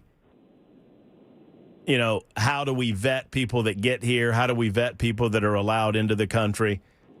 I'm willing to say we have for far too long, Matt, allowed too many people into the United States of America that don't have an understanding of it, that don't have a concept of what our freedoms mean, that don't have a concept of what America stands for, that don't have the ability to understand what our cultural norms are. And there's far too many people out there like that, regardless of what their religious faith is might be. And we need to get those people on board if they are legal, or get them out of here if they refuse to understand the process of assimilation.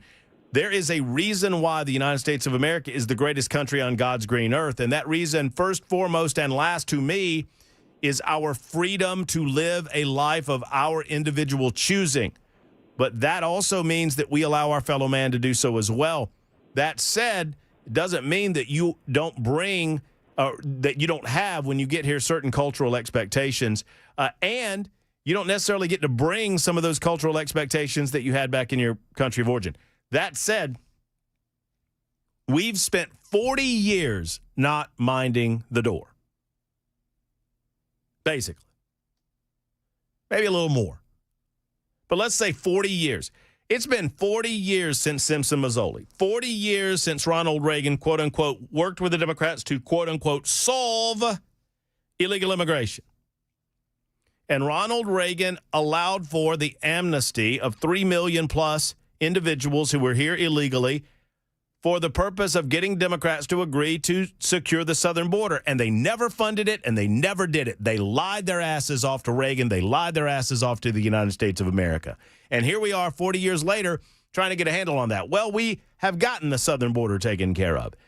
Sadly, for 40 years, there have been people that have been coming into the country, some of them good people, some of them just hardworking folks that just want to make a better life for themselves, yada, yada, yada. Some of them are bad people. Some of them have no interest in becoming Americans.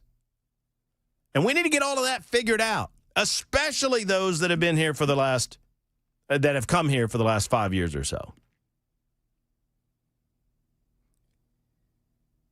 So my call is for an immigration moratorium for 24 months. And we are going to process, and we are going to get the criminal element out of here, and we're going to figure out who's here and who's not. And it takes time. You cannot clean up the flood of what, you walk, I use this example all the time. You walk into your kitchen and there's just water pouring out of the sink, and there's 2 inches of water on the floor, and it's just pouring out of the sink. It's pouring out of the sink, and there's water everywhere. Are you going to grab the mop and start trying to clean up the water first? No, you stop the flood first. We've got to just stop the process of immigration in the United States of America and solve the issue, and ensure for all involved that those that are here want to be Americans. And if you don't, there's plenty of a process for you to go back to your countries of origin. But none of that has anything to do with banning specific religious faiths. None of it. Patrick, you'll be next, 24 after the hour, Super Talk 99.7.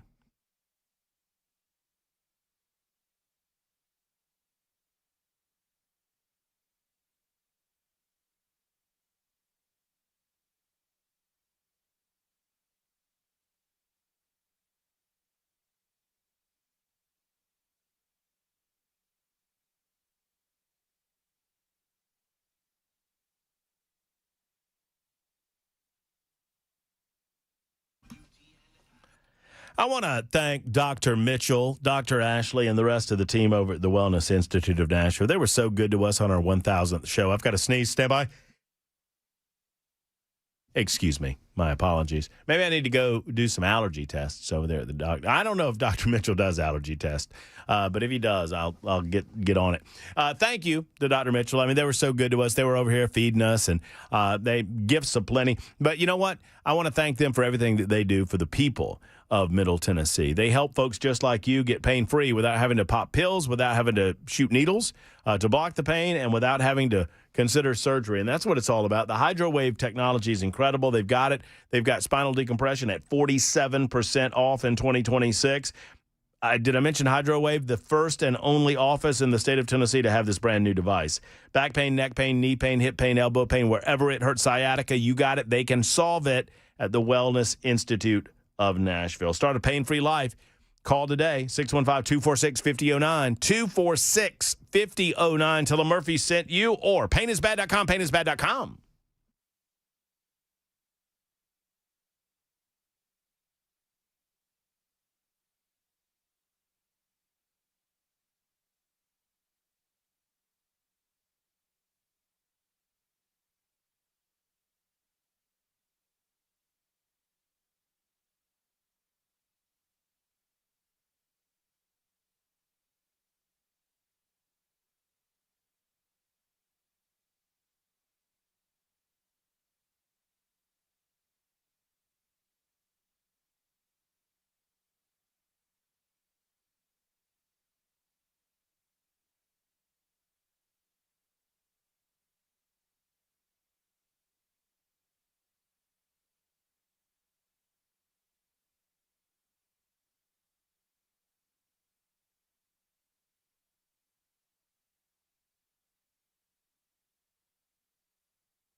I'm Ken Weaver with your top stories. Got the full forecast. Traffic coming up in 5 minutes. Tennessee 5th District Congressman Andy Ogles not backing off his social media post calling for the removal of Muslims from the United States. He tells WTN's Matt Murphy show this afternoon. There's a tough conversation that we have in this country, have to have in this country. And quite frankly, the way to start the conversation is to be pointed. And so, whether you use the word Muslim or Islamist or radical Islam, at the end of the day, we all know what we're talking about. So what's happened over the last 3 weeks?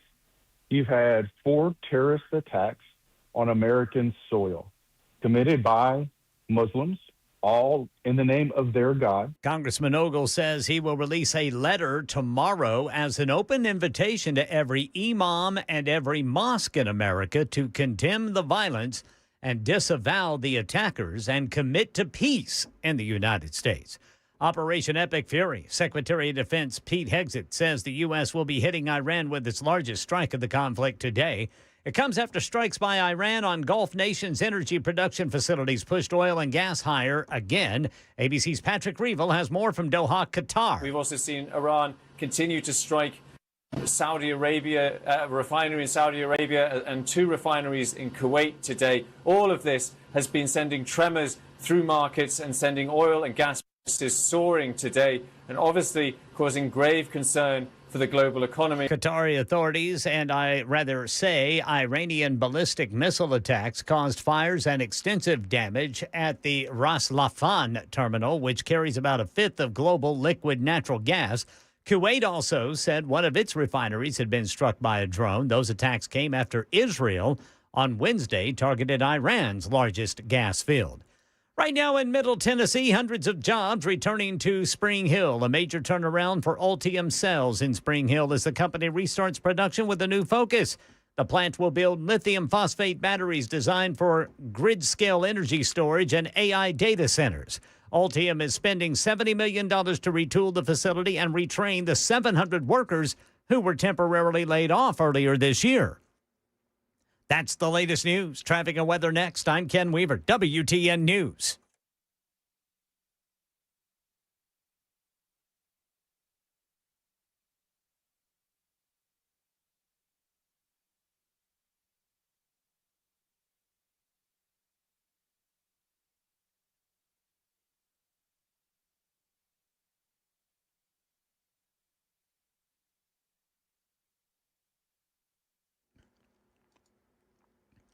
Cool Springs got an accident, right lane blocked 65 northbound at Moores Lane.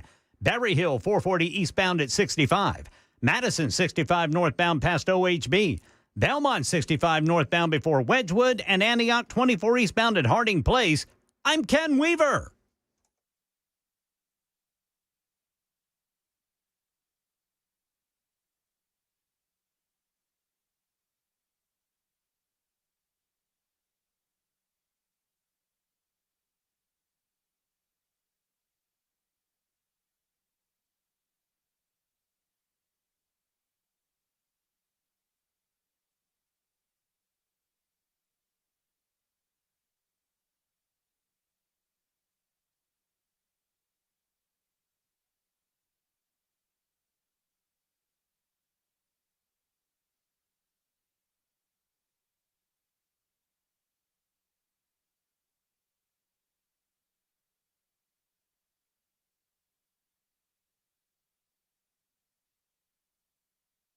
Hello, friends. It's Matt Murphy for the Tennessee Men's Clinic. Did you know that they have locations in Clarksville, Cool Springs, Nashville, and Murfreesboro?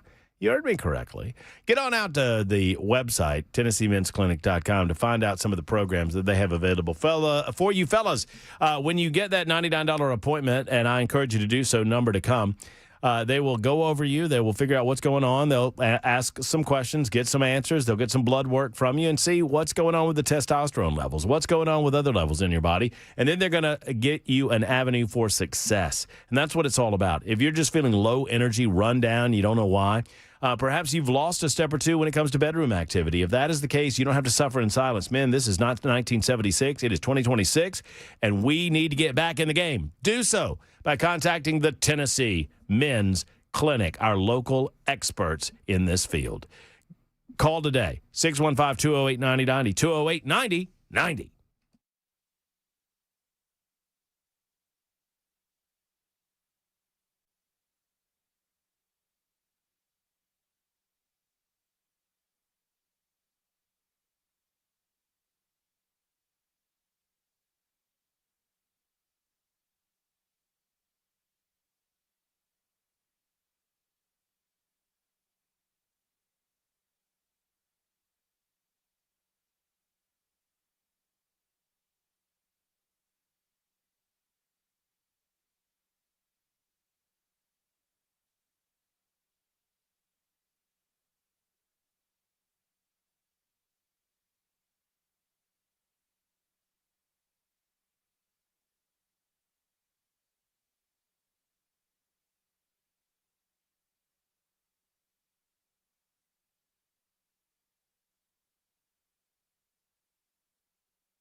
Super Talk 99.7 WTN. Ninkcompoops in the news on the way. Hey, you fellas want to know who won Ninkcompoops yesterday?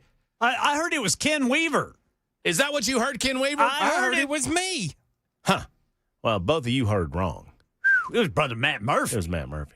That's way to go, Brother Murphy. What are you yeah? You can't win them all. Matt gets a pity vote because it's what his 1,000th show, and now he's got a big head about it. Pity vote? Do you not remember that incredible Ninkcompoops story I did yesterday? Because No, I don't. I don't. I don't either. Yesterday was a long day. It was a crazy day yesterday, boy. We had mariachi bands, and I cannot believe Weaver missed the mariachi band. I really, Boys, he had to I do was the busy. I know you were doing. And the I news. hate I hate that I missed it. I didn't get any barbecue, and it's not anybody's fault but my own. It was outside, Ken. We had some. It was delicious. It was good. I'm it was telling really you. good. I I'm had some telling you. taters. Yeah, taters. Well, there's still a can of bush beans out there by the trash. So about half full. I might take that home. Half full. Half full can of bush beans. Ken, did you enjoy that crumble cookie? Yes, sir. That cookie was good. Did you eat the cereal milk one? I did, Thanks to my brother. and I liked it.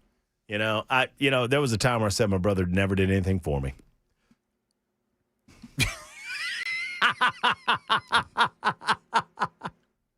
Thank you, Ken. That was the end of that sentence. I love you, Brian. You've done a couple of those today, dude. Oh, Ken, thank you. Ken gets me. Jackson doesn't get me. I'm sorry, I don't speak old. What? And with that attitude, you might never will. All right, I need to get to Patrick real quick before we get into Ninkcoos. Patrick's been waiting, and this is a very serious topic on the subject of Muslims in America. Patrick, thank you for your call. How are you? Hey, how's it going, Matt? Doing well. All right, yeah, I was listening to you talk to Andy Ogles earlier, and I'm kind of on the same page with the guy, man. I grew up in the Detroit area, okay, and Dearborn, Michigan is pretty much the biggest Muslim population in this country, okay? ICE, on the subject of ICE, how they're going after the Hispanic community, all the illegals that have crossed into our country, I think now they need to shift their attention to, like, the Dearborn area, the Detroit metro area. because a lot of the Muslims that come over here, they migrate to that area. You know, like when the towers fell, when the planes flew into the towers. I remember watching truckloads of Muslim, Arabic, waving the Iraqi flag, cheering. You know, they need to shift their attention up there. There's a lot of mosques up there. If you walk down Michigan Avenue in East Dearborn, you would think that you were in a whole nother country. So I'm kind of on the same page with what Andy was talking about. What do you think Andy's talking about? Well, you know, there's terrorists in this country right now that we have let into this country. Well, I understand that, and if anybody threatens the United States of America or plots against the United States of America, regardless of their religious faith, if they're from another country, they can be deported, they can be in jail. Andy's not talking about mass deportation of Muslims, though. No. I mean, but what I'm saying, I'm not talking about ICE mass deporting the Muslims, because there are good people, no doubt about it, that are Muslim that are here, that are just trying to take care of their families. But like I said, you go into the Dearborn area, up in the Metro Detroit area. I understand. I understand. It's very, very. My question is, this is a very sincere question. What do we do about it? Well, stop letting anybody from Muslim countries into this country for the time being. Well, I'm in favor of stopping anyone from any country into the United States of America for the time being. And start, like you said, reach out to some of these mosques, that are all over the place, and, pay them a visit, see what's really going on in those buildings. Yeah, I don't have a problem with that. Yeah, they're not letting a typical American walk into any of them places. Okay, I could never walk up to a mosque without being stopped by a couple of guys telling me to go away. Whether they knew, just by looking at me, I'm not Arabic, I'm not Muslim. Okay, and you would not be able to walk into one of these places without being stopped. To where anybody could walk into a church, to worship God. If you're there, you can walk into a church. Well, I don't want to get into. There's some that you can't. Well, but they're not. I think the Mormon Church prevents people from going into the temple. I think that's right. I think Jehovah's Witnesses prevent people from going into the temple. I think that's right. Kingdom Hall.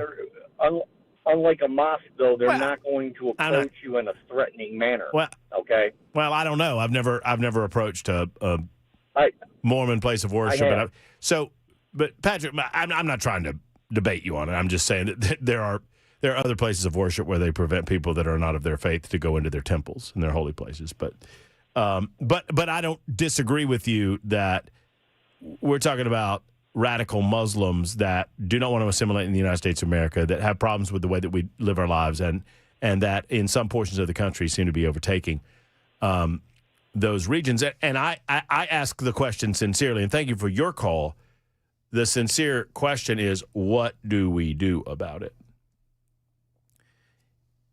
I do not believe in a government that should force a faith-based examination on the people of this country and determine based on the answers to that examination whether or not they stay or go or whatever, especially if they were born here.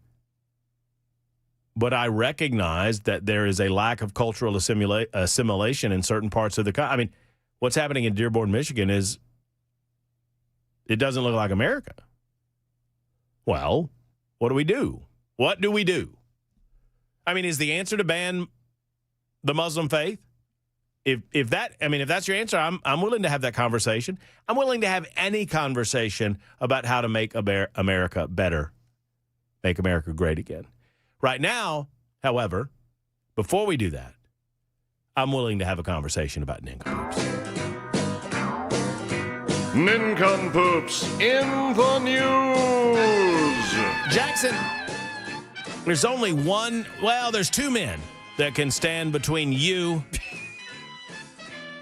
and a third week toting that trophy around and wearing that crown.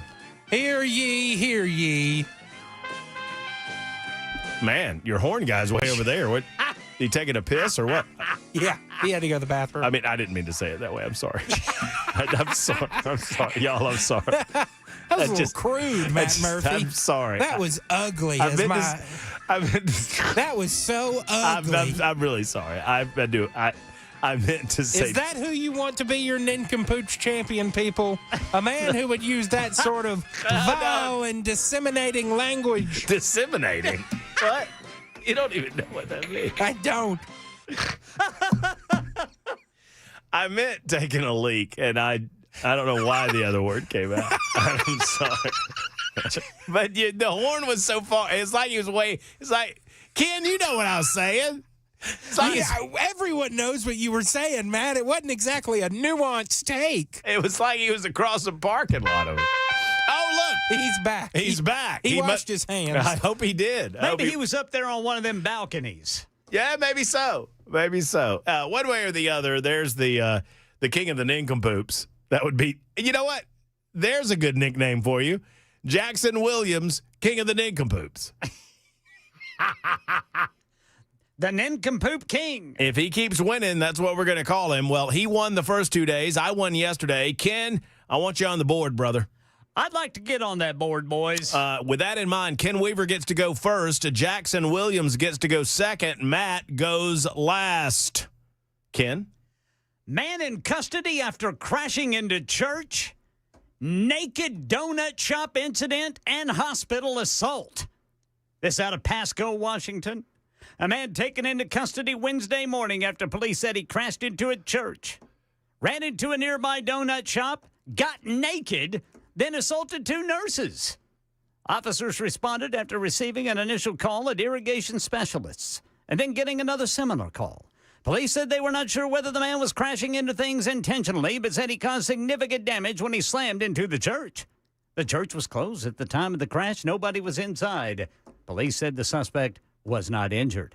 After the crash, police said the man's car became disabled on the sidewalk in front of another business. Officers said he then ran into a nearby donut shop and got naked before police arrived. Yikes. Officers took him into custody, transported him to a local hospital where police say he assaulted 2 nurses. The man faces several charges, including DUI, 2 counts of hit-and-run lewd conduct, and 2 felony assault charges. Church leaders said they plan to reopen Wednesday night with a service scheduled at 7, and the public is invited to attend. Well, that's a nincompoop on like 3 levels. It's pretty good. Young Jackson. Yes. Are you done conversing with your bugler over there, whatever he is? Your horn blower? Fell out there on the balcony. Yeah, you got a horn blower over there. Okay. All right. You ready? You done making crude remarks? I'm done. Yes, sir. Well, right. no, actually, I'm not. I take that back. I don't like to lie. I'm probably going to make another crude remark or 2. Of course you are. First off, hear ye, my nincompoop has arrived. This is next level. Dude. Man tried to rob 6 New York City banks in 5 days and made off with just $600. Why did I never thought he would pick this one. A man who went to the effort of robbing 6 New York City banks in 5 days made off with a grand total of just $605. Gustavo de Jesus Torres, 33, began his disappointing crime spree late last week when he walked into a branch of Chase and handed the teller a note stating that people would get hurt if they did not hand over the money. The note did not suggest if De Jesus Torres was armed. Just an hour later, he tried the same stunt again at another New York City Chase branch. Are you sure his name's not De Jesus? It's De Jesus. I don't think it's De Jesus. It's De Jesus. He's a nincompoop. What's it matter? Nobody messes with De Jesus. Just an hour later, he tried the same stunt again at another New York City Chase branch. And the following day, he used the technique twice more again at Chase branches. After taking a couple of days off for the weekend, he targeted 2 more of the financial giant's locations. During 2 of his attempts, Torres' technique was mildly fruitful, leaving the premises with $320 from a branch in Jackson Heights, Queens, and $265 from a branch on Nostrand Avenue in Flatbush, Brooklyn, over the weekend. During the robbery of a bank on West 125th Street in Harlem on Tuesday, he emerged from the premises with just $20. Meanwhile, in 3 of his other heist attempts, his audacious method failed to yield any results, according to the NYPD. The individual did not obtain any money and fled on foot to parts unknown. What was his name again? Gustavo de Jesus Torres.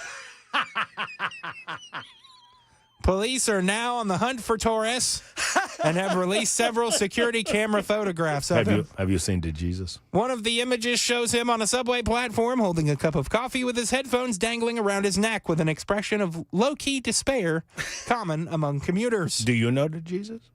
I know De Jesus. Common among Are you done? Yeah, I'm done. Okay. I'm just checking. Also, Matt, do you still have this story pulled up? No, I closed it out when you used my story because I was the stupid one that allowed you to. Will you pull it back up? I want you to see something real fast. Let's see. Where'd it go? Hold on. I got to find the story. Yeah, okay. And, yep, I got it pulled, coming, and up. Yes. Is it the AOL yes, version? It is. Yes, it is. Who wrote the story for The Independent, Matt? This story written for AOL by The Independent, which is out of the UK. It was written by... God. The only way to do it was to do it straight. Stop! Don't laugh! I'm going to do this. Ladies and gentlemen, this just in. A man tried to rob 6 New York City banks in 5 days and made off with just $605. This story coming to us from The Independent and Harry Cockburn. That's the man's name. Is this real? That's the man's name. That's the man's name, Ken. So his parents hate him. Oh, goodness. I mean, why wouldn't you just go with Harold? Why would you go with Harry? It doesn't make it much better. Harold Cockburn is a lot better. It most certainly is. What if his parents didn't name him Harold? What if his name's just Harry? Then your parents do not love you, and they need to be punished. Did you know what I was sending you to? No, I did not look at the man's name.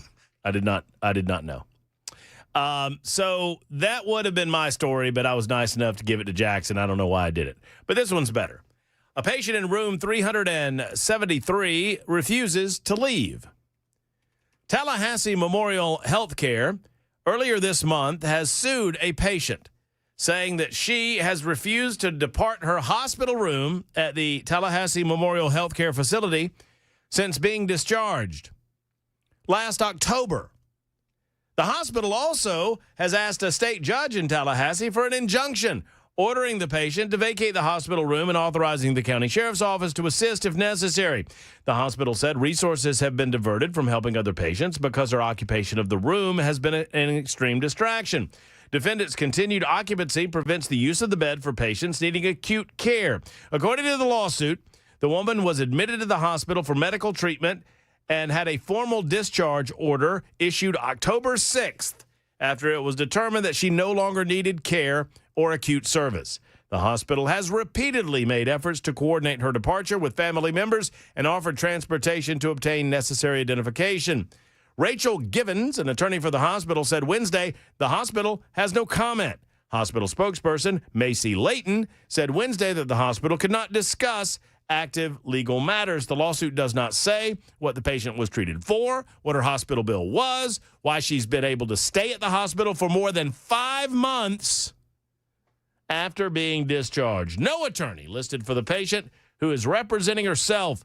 Phone numbers listed in an online database for the patient were disconnected. No one answered the phone when a call was put through to her room at the hospital. Everyone involved in this story is an Ninkcoompoop. The woman staying, her friends, her family, and the hospital for allowing her to be there for 5 months. Who's feeding her? Are they still feeding her, you think? I mean, are they bringing her food? At that point, it's just a hotel. Jackson, I think you might want to try it. No. Give it a go. I'm good. I mean, come on. No. Hospital food's not that good. No. Pretty nasty. That's how we play Ninkcompoops in the news. Super Talk 99.7 WTN. It's the Jesus. It's Ninkcompoops the Jesus. in the news. Nobody mess with the Jesus man. As said, oh, I know what you do. You pull a gun on me on the legs, man. It's a great movie. What a fabulous film. You seen The Big Lebowski? Did I make you watch that movie? Yes. I did. And you didn't like it that much. I said it would be better under the influence. That's fair. Whether that's White Russians or Others. Goomies. the Goomies. Mm-hmm. There you go. Ken Weaver, you vote for Ken, and you vote for Yes, a winner. sir. Matt Murphy, you vote for Matt, you vote for a winner. You vote for Jackson, you're voting for the Poop King. On Super Talk 99.7 WTN. That's how we play. Vote early, vote often. Voting open right now. Super Talk 99.7 WTN. Vote for your hininess. Vote for the Jesus.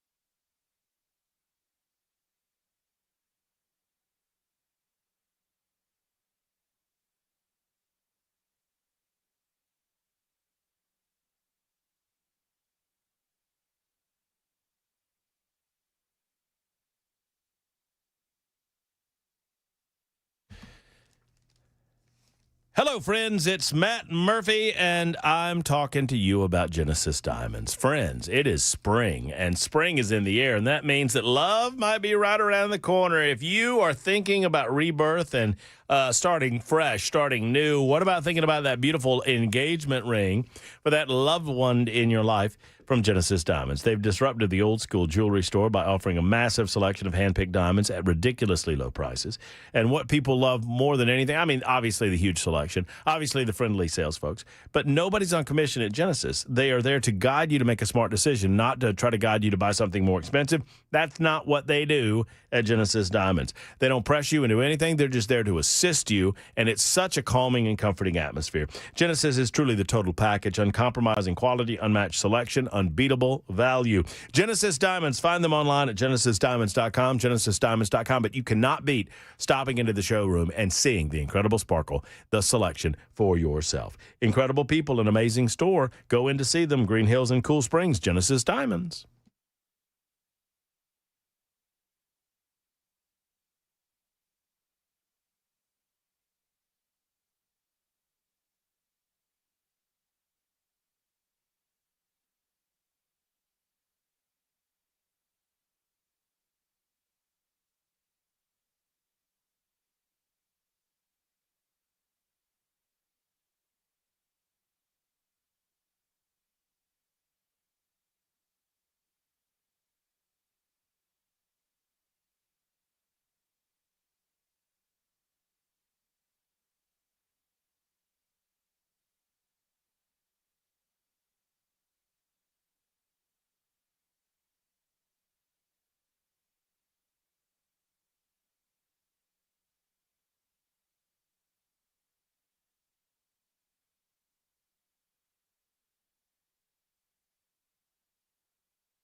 Hi, friends. It's Matt Murphy for Nashville Safe House. I'm sad to report that break-ins are still a problem in Davidson County and beyond. And with those break-ins becoming a problem, more and more folks are getting to Nashville Safe House to solve that problem through a safe to secure their important valuables from theft or from fire. If you hide them in a box under the bed, might I suggest you're doing it wrong. There's no better way to secure your valuables than to purchase a quality safe from Nashville Safe House. They have almost 200 safes in stock on their showroom floor. You walk through the doors, you'll see the lobby. To the left, you'll see the big man, Donald Trump himself. Well, a cutout of Donald Trump. To the right, you'll see the Murphy safe. That's my Murphy special. Ask more about that. Love that safe. Love it, love it, love it. You'll see Jill and the rest of the team at Nashville Safe House as well. I don't know where Mark is. Probably in the back. You walk through the showroom doors, and you'll see the incredible selection in their huge, expansive warehouse of safes. It's like a safe maze. It's like you're a rat, you're in a safe maze. But they'll let you out. Don't worry about that. They'll let you out with a beautiful safe,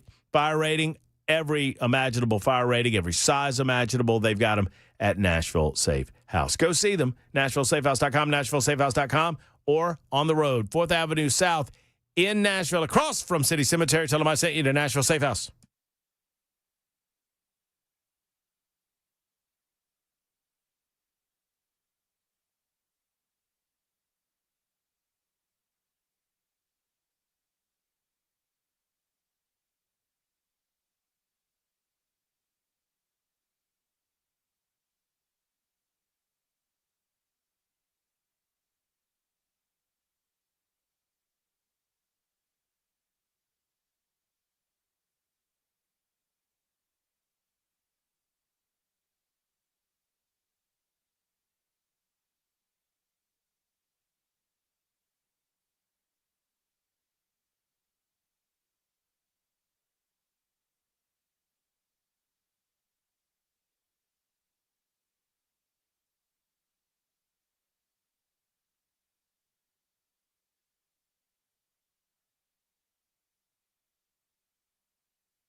I'm Ken Weaver with your top stories. Got the full forecast and traffic coming up in 5 minutes.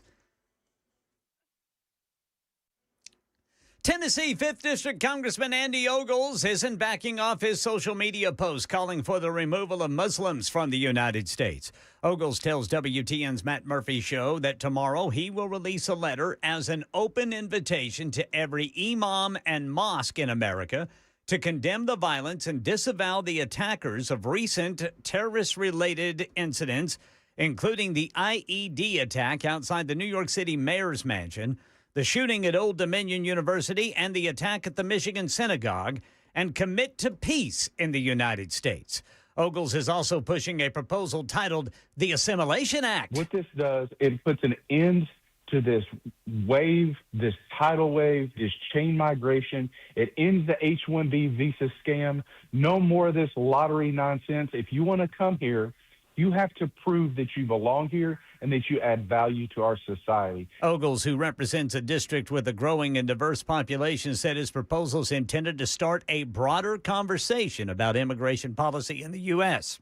Operation Epic Fury update. Secretary of Defense Pete Hegseth says the U.S. will be hitting Iran with its largest strike of the conflict today. Comes after strikes by Iran on Gulf nations' energy production facilities pushed oil and gas higher. Again, Qatari authorities said Iranian ballistic missile attacks caused fires and extensive damage at the Ras Laffan terminal, which carries about a fifth of the global liquid natural gas. Kuwait also today said one of its refineries had been struck by a drone. Those attacks came after Israel on Wednesday targeted Iran's largest gas field. ABC's Patrick Reevell has more from Doha, Qatar. We've just heard Prime Minister Benjamin Netanyahu in the last few minutes give a press conference saying that Iran is no longer able to enrich uranium or produce ballistic missiles. It's possible that is true, but in reality, at the moment, we are seeing Iran managing to actually increase the number of missiles it's being able to launch compared to the past few days. Here in Tennessee, a new bill at the General Assembly would make it optional for students and teachers to use an educator's preferred honorific, like Mr. or Mrs.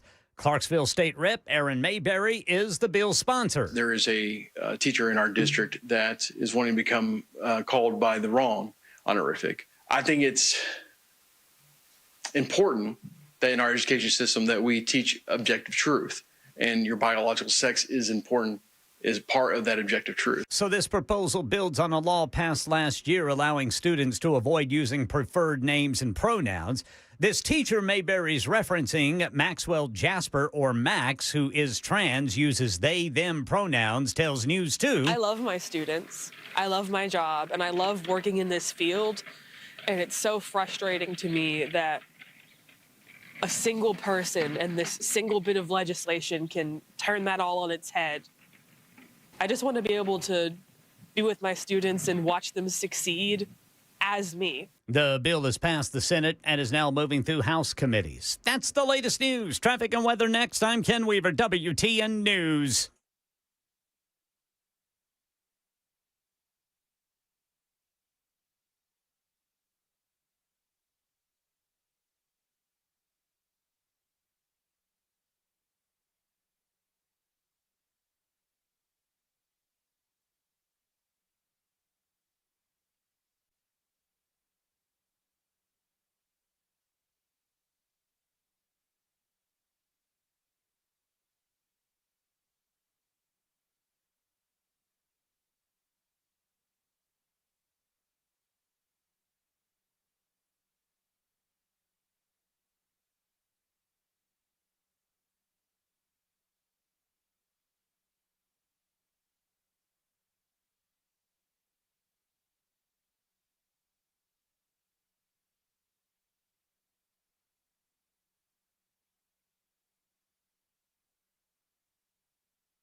Madison got a crash blocking the right lane. 65 northbound past Briley Parkway, Ellington Parkway. Cool Springs, the right lane blocked by a crash. 65 northbound at Moores Lane.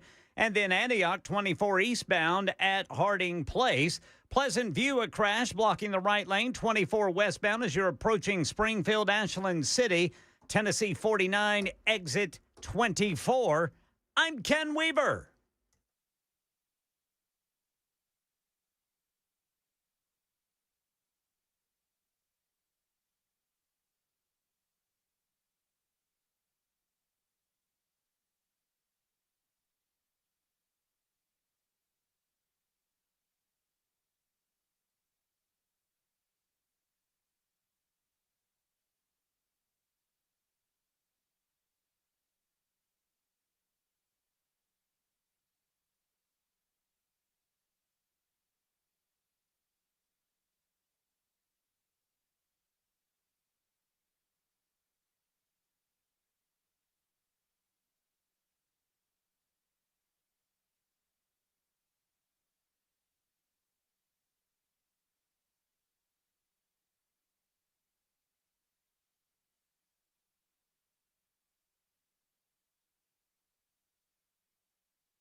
Just about to tally up votes for Ninkcompoops in the news. We'll let you know who the winner is coming up in just a couple of minutes on Super Talk 99.7 WTN. I think we're all winners, really. I think we're all winners. Nope, one winner, two losers. I meant the audience, Jackson. the audience, they're the true winners in all of this because they get to hear 3 great stories mined from 3 interesting individuals who go at this in slightly different ways. By the way, the redheaded stranger laments the fact that she did not make it last evening over to Tin Roof. But I'm going to give her credit for this. She made you something, Jackson. You want to hear it? Sure. It's pretty good. He'll trip on air, spill the soup, sign your shirt like a walking blooper reel. Jackson Williams, king of the Ninkcompoops. Got 2 left feet and a lopsided crown, but he still cracks up the whole dang town. That's pretty good. That's pretty good. Thank you. You know what? That's not the only one, though. There's another one. Hold on. That's a pretty good one. I think I kind of like this one better, though. Stand by. Jackson Williams, king of the Ninkcompoops. Hey! Talking big talk, wearing them fancy boots. Hey! Bless his heart, he's a legend on the front porch stoops. Hey! Jackson Williams, king of the Ninkcompoops. Hey! It's like a song. Dang, Jackson. I don't know what I think about this.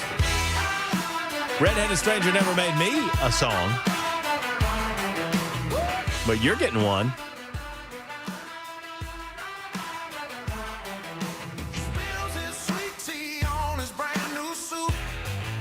I don't know what that means.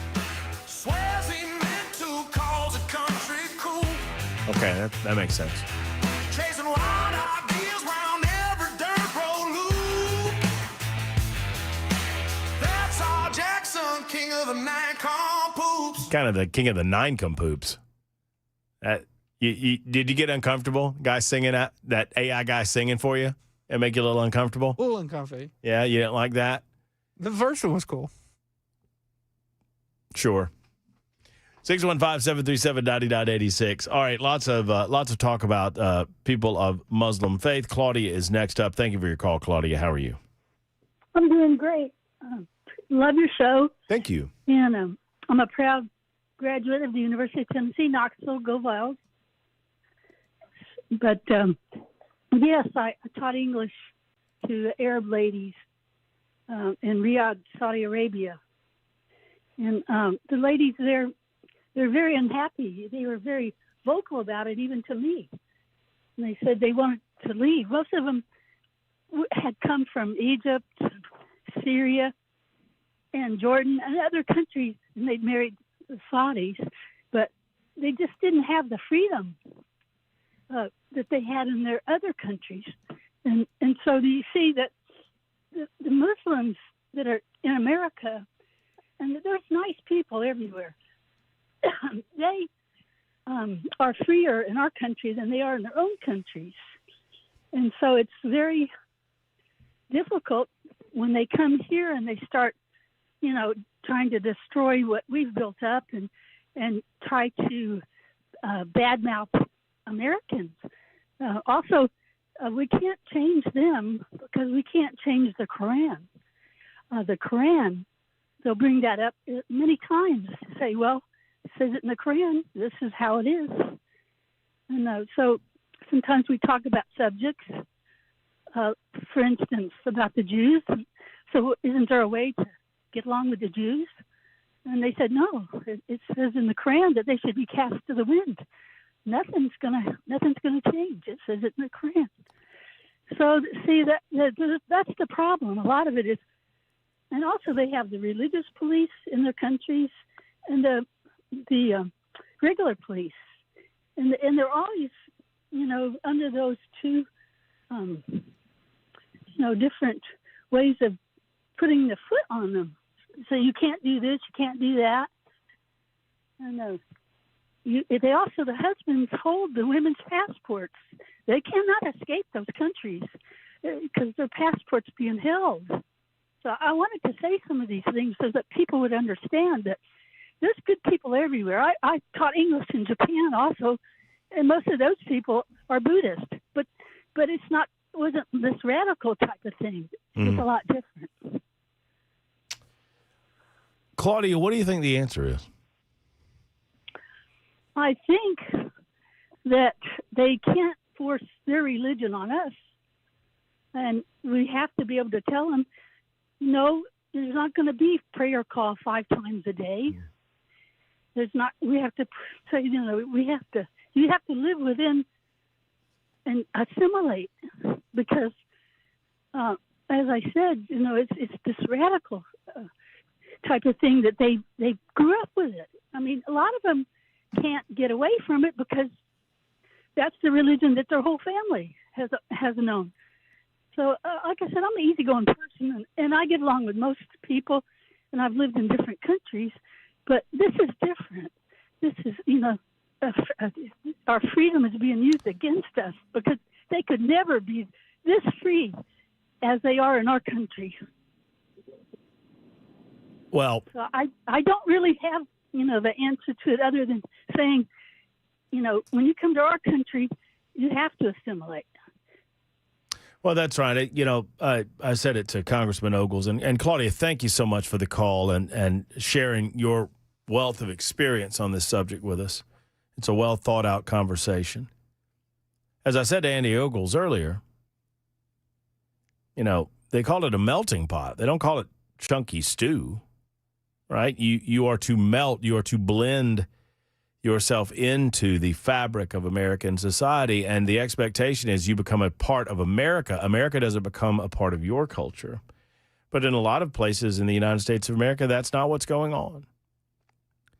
So what do you do? What do we do? Well, we can blanch the incoming.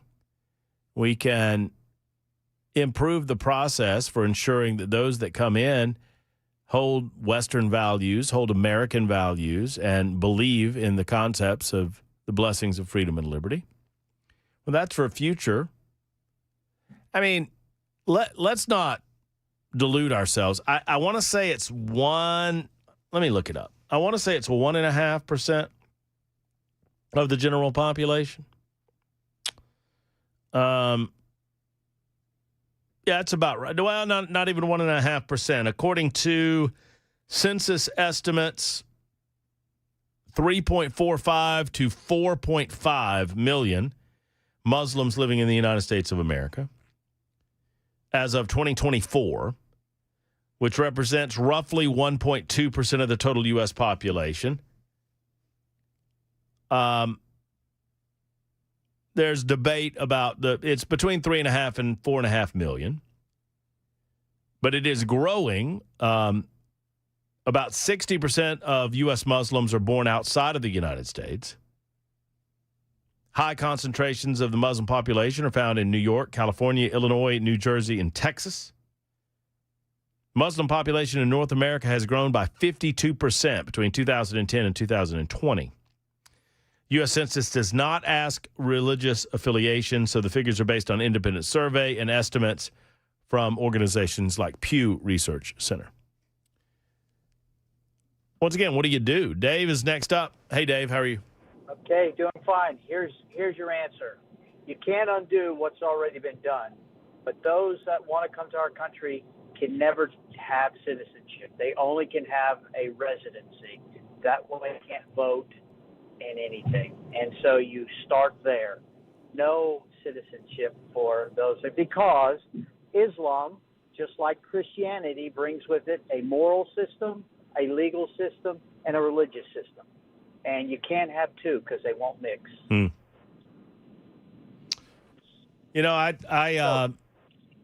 I don't see issue with that. I mean, I don't know.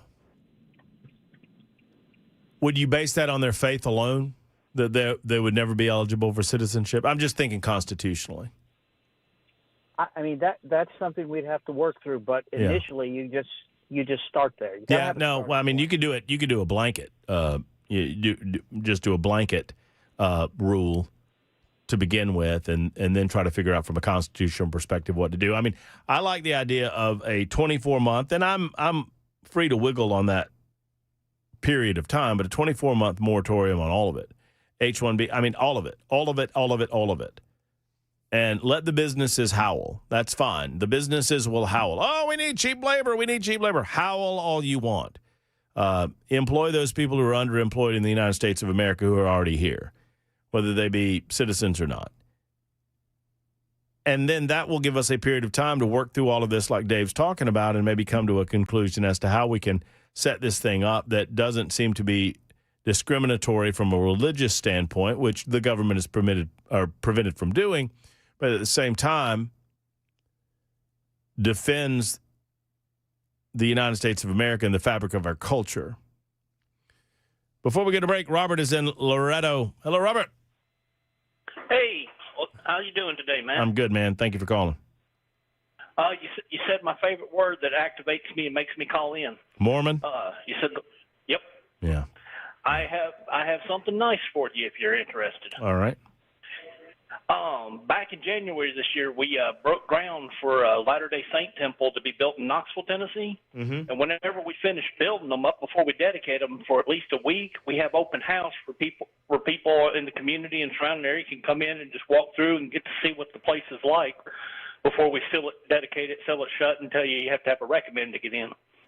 I mean, was I basically right? I was not trying to talk out of an orifice, not my mouth, but I think that's correct, right? Once the temple is consecrated, that might be the wrong word. That only.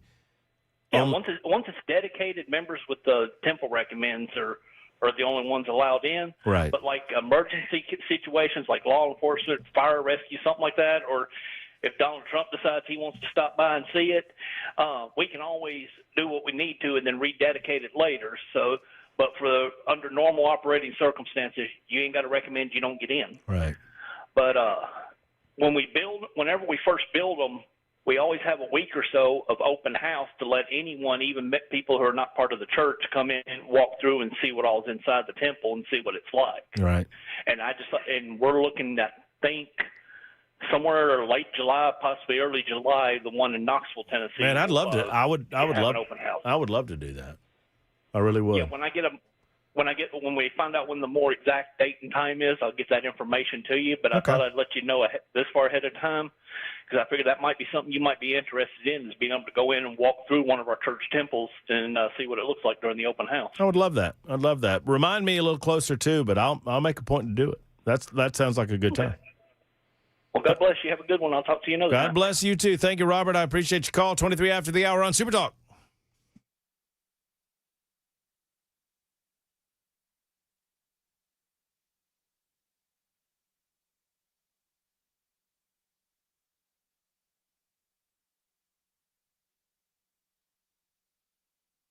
Hey, friends, do you want a European vehicle repair shop that doesn't feel like a European vehicle repair shop? You want a place where auto repair doesn't feel like auto repair, where the waiting rooms are clean, comfortable, and inviting. Service areas are spotless. Eurofix cares about everything, from how you're treated to how your vehicle's treated. Every repair comes with a rock-solid 3-year, 36,000-mile nationwide warranty on all repairs they perform, and at below dealer pricing. You don't have to put up with dealer prices. You don't have to put up with getting ghosted when you're waiting on a callback. Eurofix fixes everything.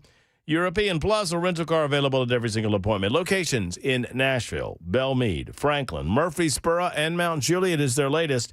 They honor the legacy of Aaron Stokes every day at Eurofix. 844-EUROFIX, 844-EUROFIX, or online at MyEurofix.com. MyEurofix.com.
Super Talk 99.7 WTN.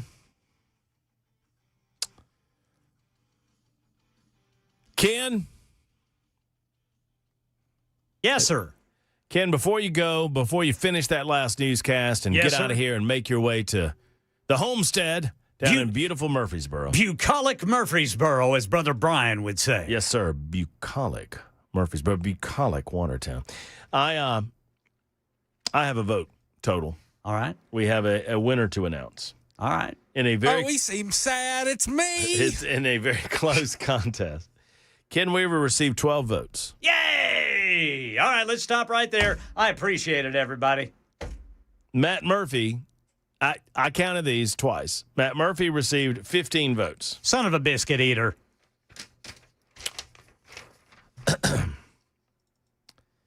Jackson Williams received 16 votes. Woo! That's the week, baby. They're not getting a horn or something? Yeah, where's the horn, Brother Jackson? Yeah, your horn guy's off doing what he does. Well, what he does. too much Wally's bean machine coffee. Hear ye, your king for another week is Jackson Williams. Y'all do this yourselves. Y'all are doing this to yourselves. That's all I can tell you. I love every one of you, but Ken Weaver and I think I can speak for Weaver. Y'all are doing this to yourselves. Next week, Matt Murphy and Ken Weaver are hosting a No Kings protest in the Cumulus Media parking lot. I'm going to say things like shame. Shame on you. This is what Ninkcompoops does not look like. This is not what Ninkcompoops looks like. That's right. This is not what Ninkcompoops looks like. This is not what Ninkcompoops look like. You can't beat me. So you should join me like the No listeners justice, have. no peace. Yeah. No justice, no peace. No justice, no peace. No justice, no peace. Oh. No justice, no peace.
You name him King Ninkcompoop, and suddenly he's got a court. We'll talk about those fellas a little bit later. Right now, I want to talk to you about U.S. Pest. U.S. Pest is simply the best when it comes to pest control in this area. J.K. and Erica Brister are great Americans, and they have grown this company by leaps and bounds. I mean, if you're not using U.S. Pest for pest control, might I humbly suggest that you're doing it wrong. I know that I got to get them down to my place in Mount Pleasant. I got to get a quality pest control agent down there to make sure that everything's on the up and up, that I get the full service pest control, termite protection, and crawl space service that I need to prevent the invasion that is to come. And y'all know what I'm talking about. It's spring, right? And you get roaches and stink bugs and ladybugs and silverfish and, the furry things like mice and rats and that sort of thing, plus termites. They threaten every home in the state of Tennessee, and they threaten you. Preventative and corrective service, all with a 100% money-back guarantee. I love to say this about, they sponsor every hour of the Matt Murphy Show. They're our premier sponsor on the Matt Murphy Show, but they also, I love the fact that they love the United States of America. They truly do. You'll see American flags on their billboards, every single one of them. Why? Because they love this country. And you know what else? They hate bugs. Call for a free inspection and free pest, and termite inspection today. 590-1260, 590-1260, or uspest.com.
So I'm on record. I need to offer the listening audience an apology. Y'all think that I've got to be right all the time, right? Y'all, and I understand why, because I'm right most of the time, and that makes a lot of sense. Y'all believe that I cannot be humble when it is demonstrated that I'm wrong about something. And I want to submit Exhibit A that I can, in fact, be humble when I am wrong about something. All right, Jackson, the audience doesn't think that I can possibly admit when I'm wrong. Well, we do have a sounder that says Murphy was right. We do. But I want to admit that I was wrong about something. I have long held the belief, and I have been very vocal in my belief, that there is zero chance on planet Earth that Jackson Williams actually has any friends. But I've met two people that either are his friends or he's paying to say that they're his friends. Either way, They're very expensive. good to have Tyler and Mason in studio with us. You fellas are hitting the town later tonight, is that right? Yeah, we're going to go to a burger spot. Yeah. And then what are you doing after that there, Jackson? Maybe a libation or two. And what are you going to do during the libations? You going to play some video games or whatever? Yeah, the arcade bar down by... The Up Down closed, right? That's what I heard. That's what I heard too. But the Up Down is a sucky version of the place y'all go. Yeah, Game Terminal. Is it Game Terminal? Yes. And that's the good one? Yes. I wish I could go. I mean, not that Gotta I've take been care of invited. Weasley and I Mumford. actually have been invited. You invited me during the break, which was nice. I invited you twice today. I wish I could go, but I got to go feed the dogs. E's out chasing her. I mean, she's being a paid actress. What movie? It's can we not say? I don't know if we can say. It's a television show with Nicole Kidman. Ooh, fancy. No, she's not met Nicole Kidman, or I think Jamie Lee Curtis is. I don't even know that I'm supposed to be saying any of these things. Jackson, you could be getting myself and my wife in a lot of trouble. Thank you very much. But it's good to see that you actually have some people that try to keep you on the straight and narrow. They fail, and I've witnessed some of that myself at the Music City Bowl, but they try. All right, to continue our conversation, let's see who's been holding the longest. It's been Ed. Ed, thank you for your call. How are you, sir? Hey, I got a quick question. Yes, sir. Oh, man, the illegals and the Somalians, I mean, it's so many of them. And I'm just wondering why. And I know in some places they have raided, the workplaces, but that's where they are. I don't see anybody in Nashville, Tennessee. If you go into an establishment, they are the first one hired. And then the corporations want to say, they cheap, don't nobody want to work. Well, they don't want to pay the American people, but they want to, and an example is they hire them because they can pay them cheap. So I just don't know who's in charge of going around checking these Krogers and all these places. It just don't make sense. Well, we're getting a lot more of that than we have at any point in the past. Donald Trump, I mean, some would suggest he's not moving fast enough, Ed. But well, I mean, I'll take the good in exchange for the perfect or the bad. I mean, you know what I mean? I mean, he's doing more than any other president that I've seen in my lifetime. Yeah. And I don't put any of this on him because they are fighting him. I have never had a judge fight for me when I've done wrong, and they fight for these people. I mean, even if they wrong, they kill somebody or whatever, they fight for them to get out. Just like the reporter. Her visa is up. They fighting for her to come back. I never had a judge fight for me when I broke the law. Ever. Now, a lot of these leftists, I mean, it's a sad testimony that liberal presidents and liberal leaders have left behind. That they choose to, they hate Trump more than they have any respect for the rule of law, Ed. And we see it over and over again. And all I can hope for is a certain level of attrition. So these judges, some of the judges toe the line just enough. Thankfully, many of these judges' rulings, it quags the system. But, be comforted that most of these judges are going to be overturned in the appellate process because their rulings are not consistent with the rule of law. They just aren't. Okay. But I mean, that's cold solace, but it is what it is. Sadly, we cannot throw judges off. You can, there are certain things that you can do to remove these judges. But it's a little more difficult than just saying they're not abiding by the rule of law because they contort themselves and convolute the rulings to the point that it seems like it's a genuine effort to interpret the law when we all know what they're really doing. Jeff is next. Hello, Jeff. How are you? I'm fine, Matt. I wanted to talk to you about the Muslim thing again. Cameron was on the other day talking about this, and, he was just so blatantly lawyerish about how if we do this to them, when the other side is in power, they can do that to us. And I just wanted to kind of bring up the point that you shouldn't always look at things from a legalistic, lawyerly mindset. And the reason that I say that is, and I'm no preacher, but if you look at the Old Testament and you read about the Tower of Babel, the reason that God separated all the people out is because it wasn't about building a tower to go up to heaven, which it sort of was, but it was more or less a concentration of power and a governmental system to consolidate power.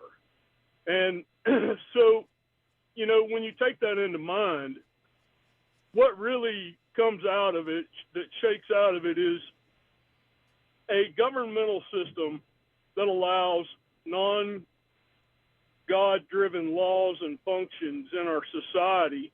It just doesn't last. And we're seeing that right now in Iran. And so if you look at everything from a legalistic, scholarly viewpoint like that, you know, you have to consider, and this is going to sound, you know, pretty odd, but you have to consider, did the founders really get everything right? And the answer to that question, in my opinion, is no, they did not. And the reason for that is, while they made room for constitutional amendments and processes to change our Constitution, there's no way that that group of people could foresee in the future all the cultural dynamics that come about from having a melting pot 250 years later.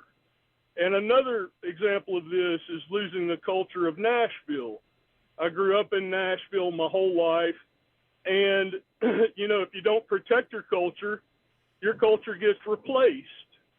And, you know, I just don't think the issue should be looked at from a constitutional, legal scholar standpoint. I think it should be looked at from a moral standpoint, which is what the fiber of the country was built on.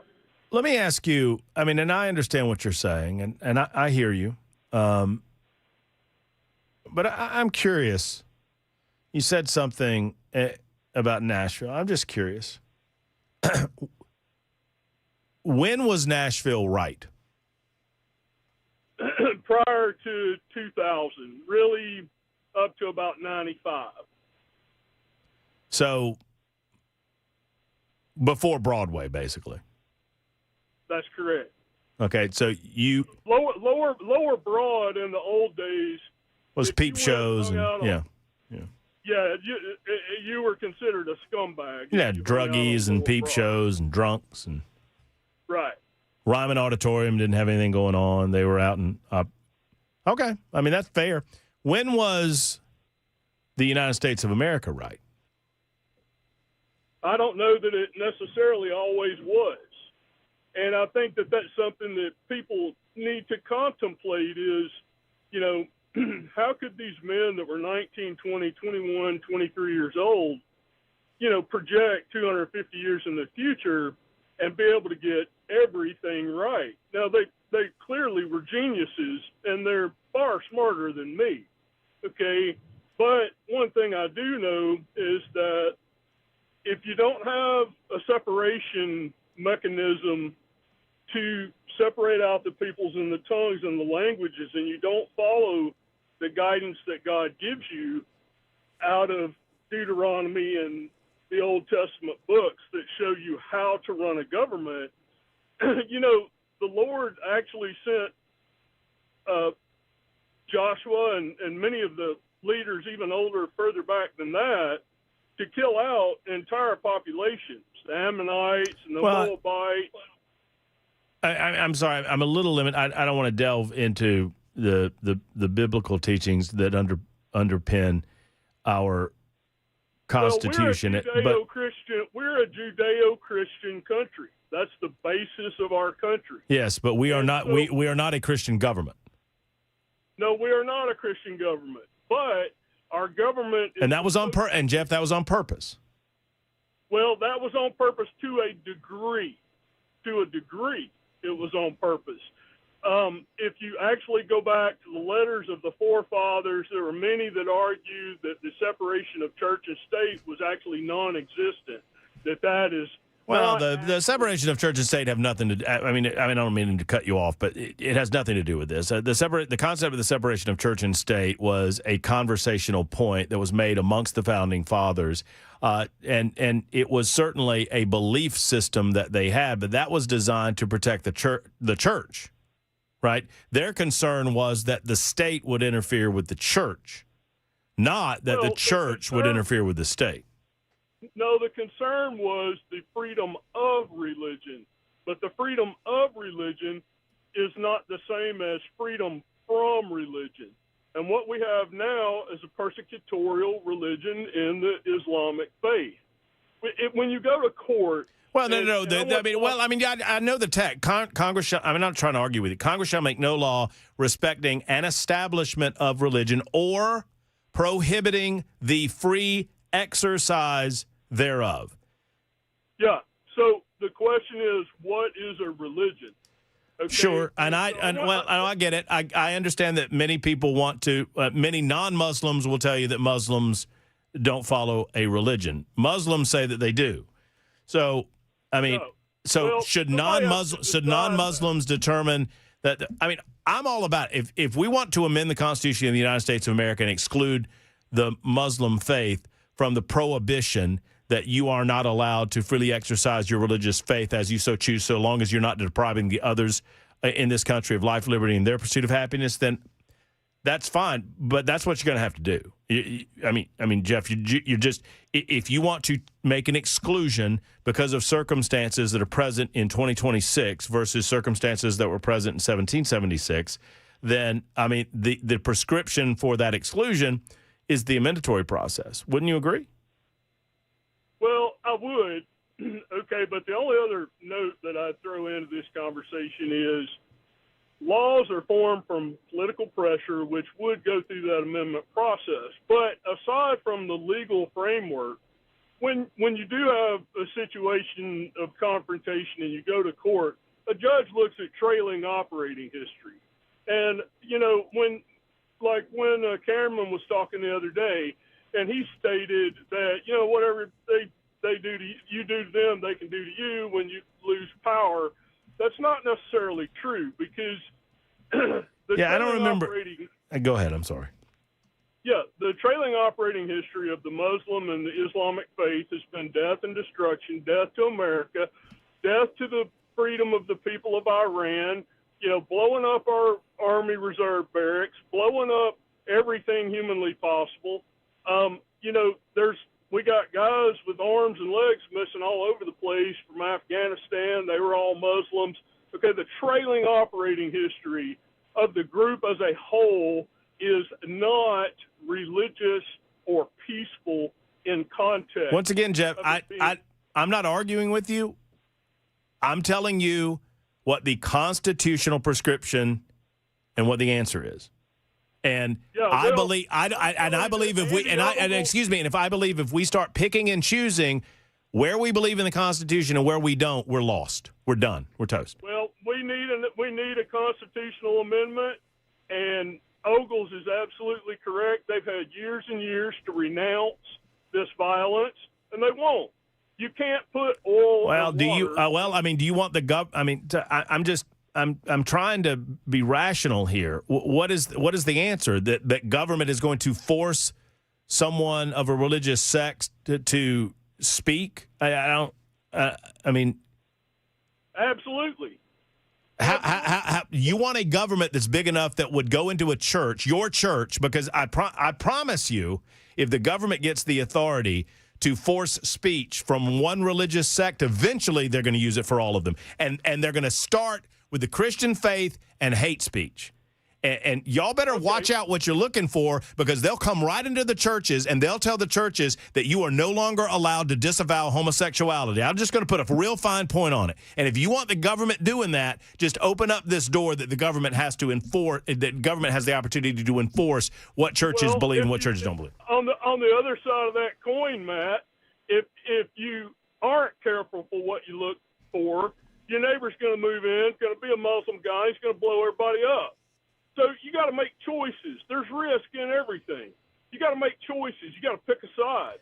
Okay, you don't get to sit. Well, no. I pick the side of freedom and Jeff. I pick the side of America. I'm picking the side of America. Well, America doesn't blow people up. Brother, right some way. do. Timothy McVeigh did. Timothy McVeigh did. Don't stop it. Stop it. So there are some Americans that blow people up. Not like Muslims. No. I don't disagree with you, but I'm just saying you're suggesting that no Muslims. What I'm telling you is that anyone that wants to take aggressive action or anybody that's plotting to take aggressive action, they go. I'm on record as saying I don't want any more immigration to the United States of America. We are talking about the people that are already here, the 3.5 million Muslims that are here. Are you suggesting that they need to go? I am suggesting that if we have to open up the government to getting a contextual statement from religions that they vow for peace and reject, blowing up and reject terrorism, the Southern Baptist Convention would sign off on it in 3 minutes. Do you? So you want to talk about putting a dot on it? Let's put a dot on it. Yeah, but the Jehovah's Witnesses wouldn't. I bet you the Mormons wouldn't. Well, then we may need to think about whether or not they need to be in our country or not also, huh? Okay. Okay, because... All right. So just the Christians, and then everybody else got to go. Absolutely. Okay, that's fine. That's fine. That's fair. That's fair. We're not a Christian government. We are a government that was designed. We are government. We should be. We should be a Christian government. Jeff, should we make everybody go to church on Sunday? No, we should not necessarily make everybody. If we're a Christian government, then the government needs to enforce the faith. What do you? No, absolutely not. I'm just asking, man. Enforce the safety standards of our brother. Brother. I'm not trying to. I'm not trying to. I'm just trying to. I'm not trying to argue with you. I'm just pointing out the consequences of. Arguing with well, me. I mean, I'm not trying. What I said, Jeff, is I'm not trying to argue with you. I'm not. Yeah, you're not being rational. Okay. I'm not being rational, and you just said that we should kick. You just said that we should kick. No, I'm done. You just said. Thank you, Jeff, for the call. I gave you 10 minutes. I'm way late. Love you, buddy. I'm not trying to lie. I'm not trying to lie to you about this, and I'm not going to. That I believe in a nation that values liberty and freedom and giving people the opportunity to live a life of their own choosing, regardless of their faith. But if they violate my rights, they got to go to jail or they got to go. That's all that it is. It's 55 after the hour on Super Talk.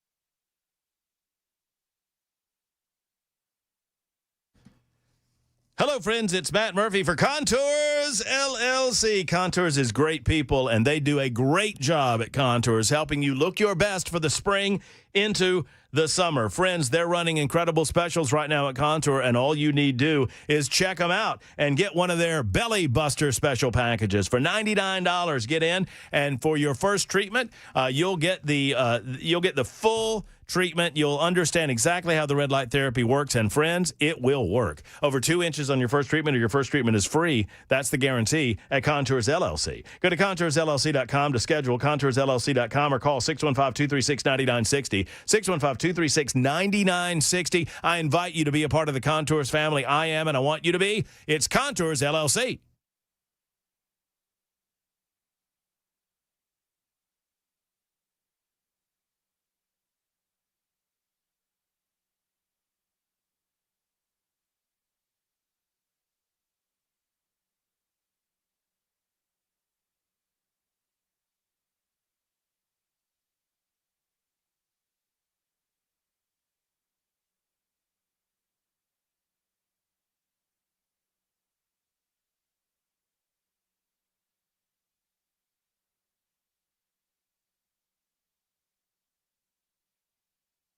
Hey, this is Pastor Al, and join us on Super Talk 99.7, Sunday evenings from 7 to 8. We're going to look at the news from a biblical perspective.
Hi, friends. Matt Murphy for the friends at Cover Nash. Cover Nash can help you cut through the clutter. They can help you cut through the confusion and all of the red tape and get you to the best deal possible on your insurance, but through Cover Nash. Friends, the bottom line is this.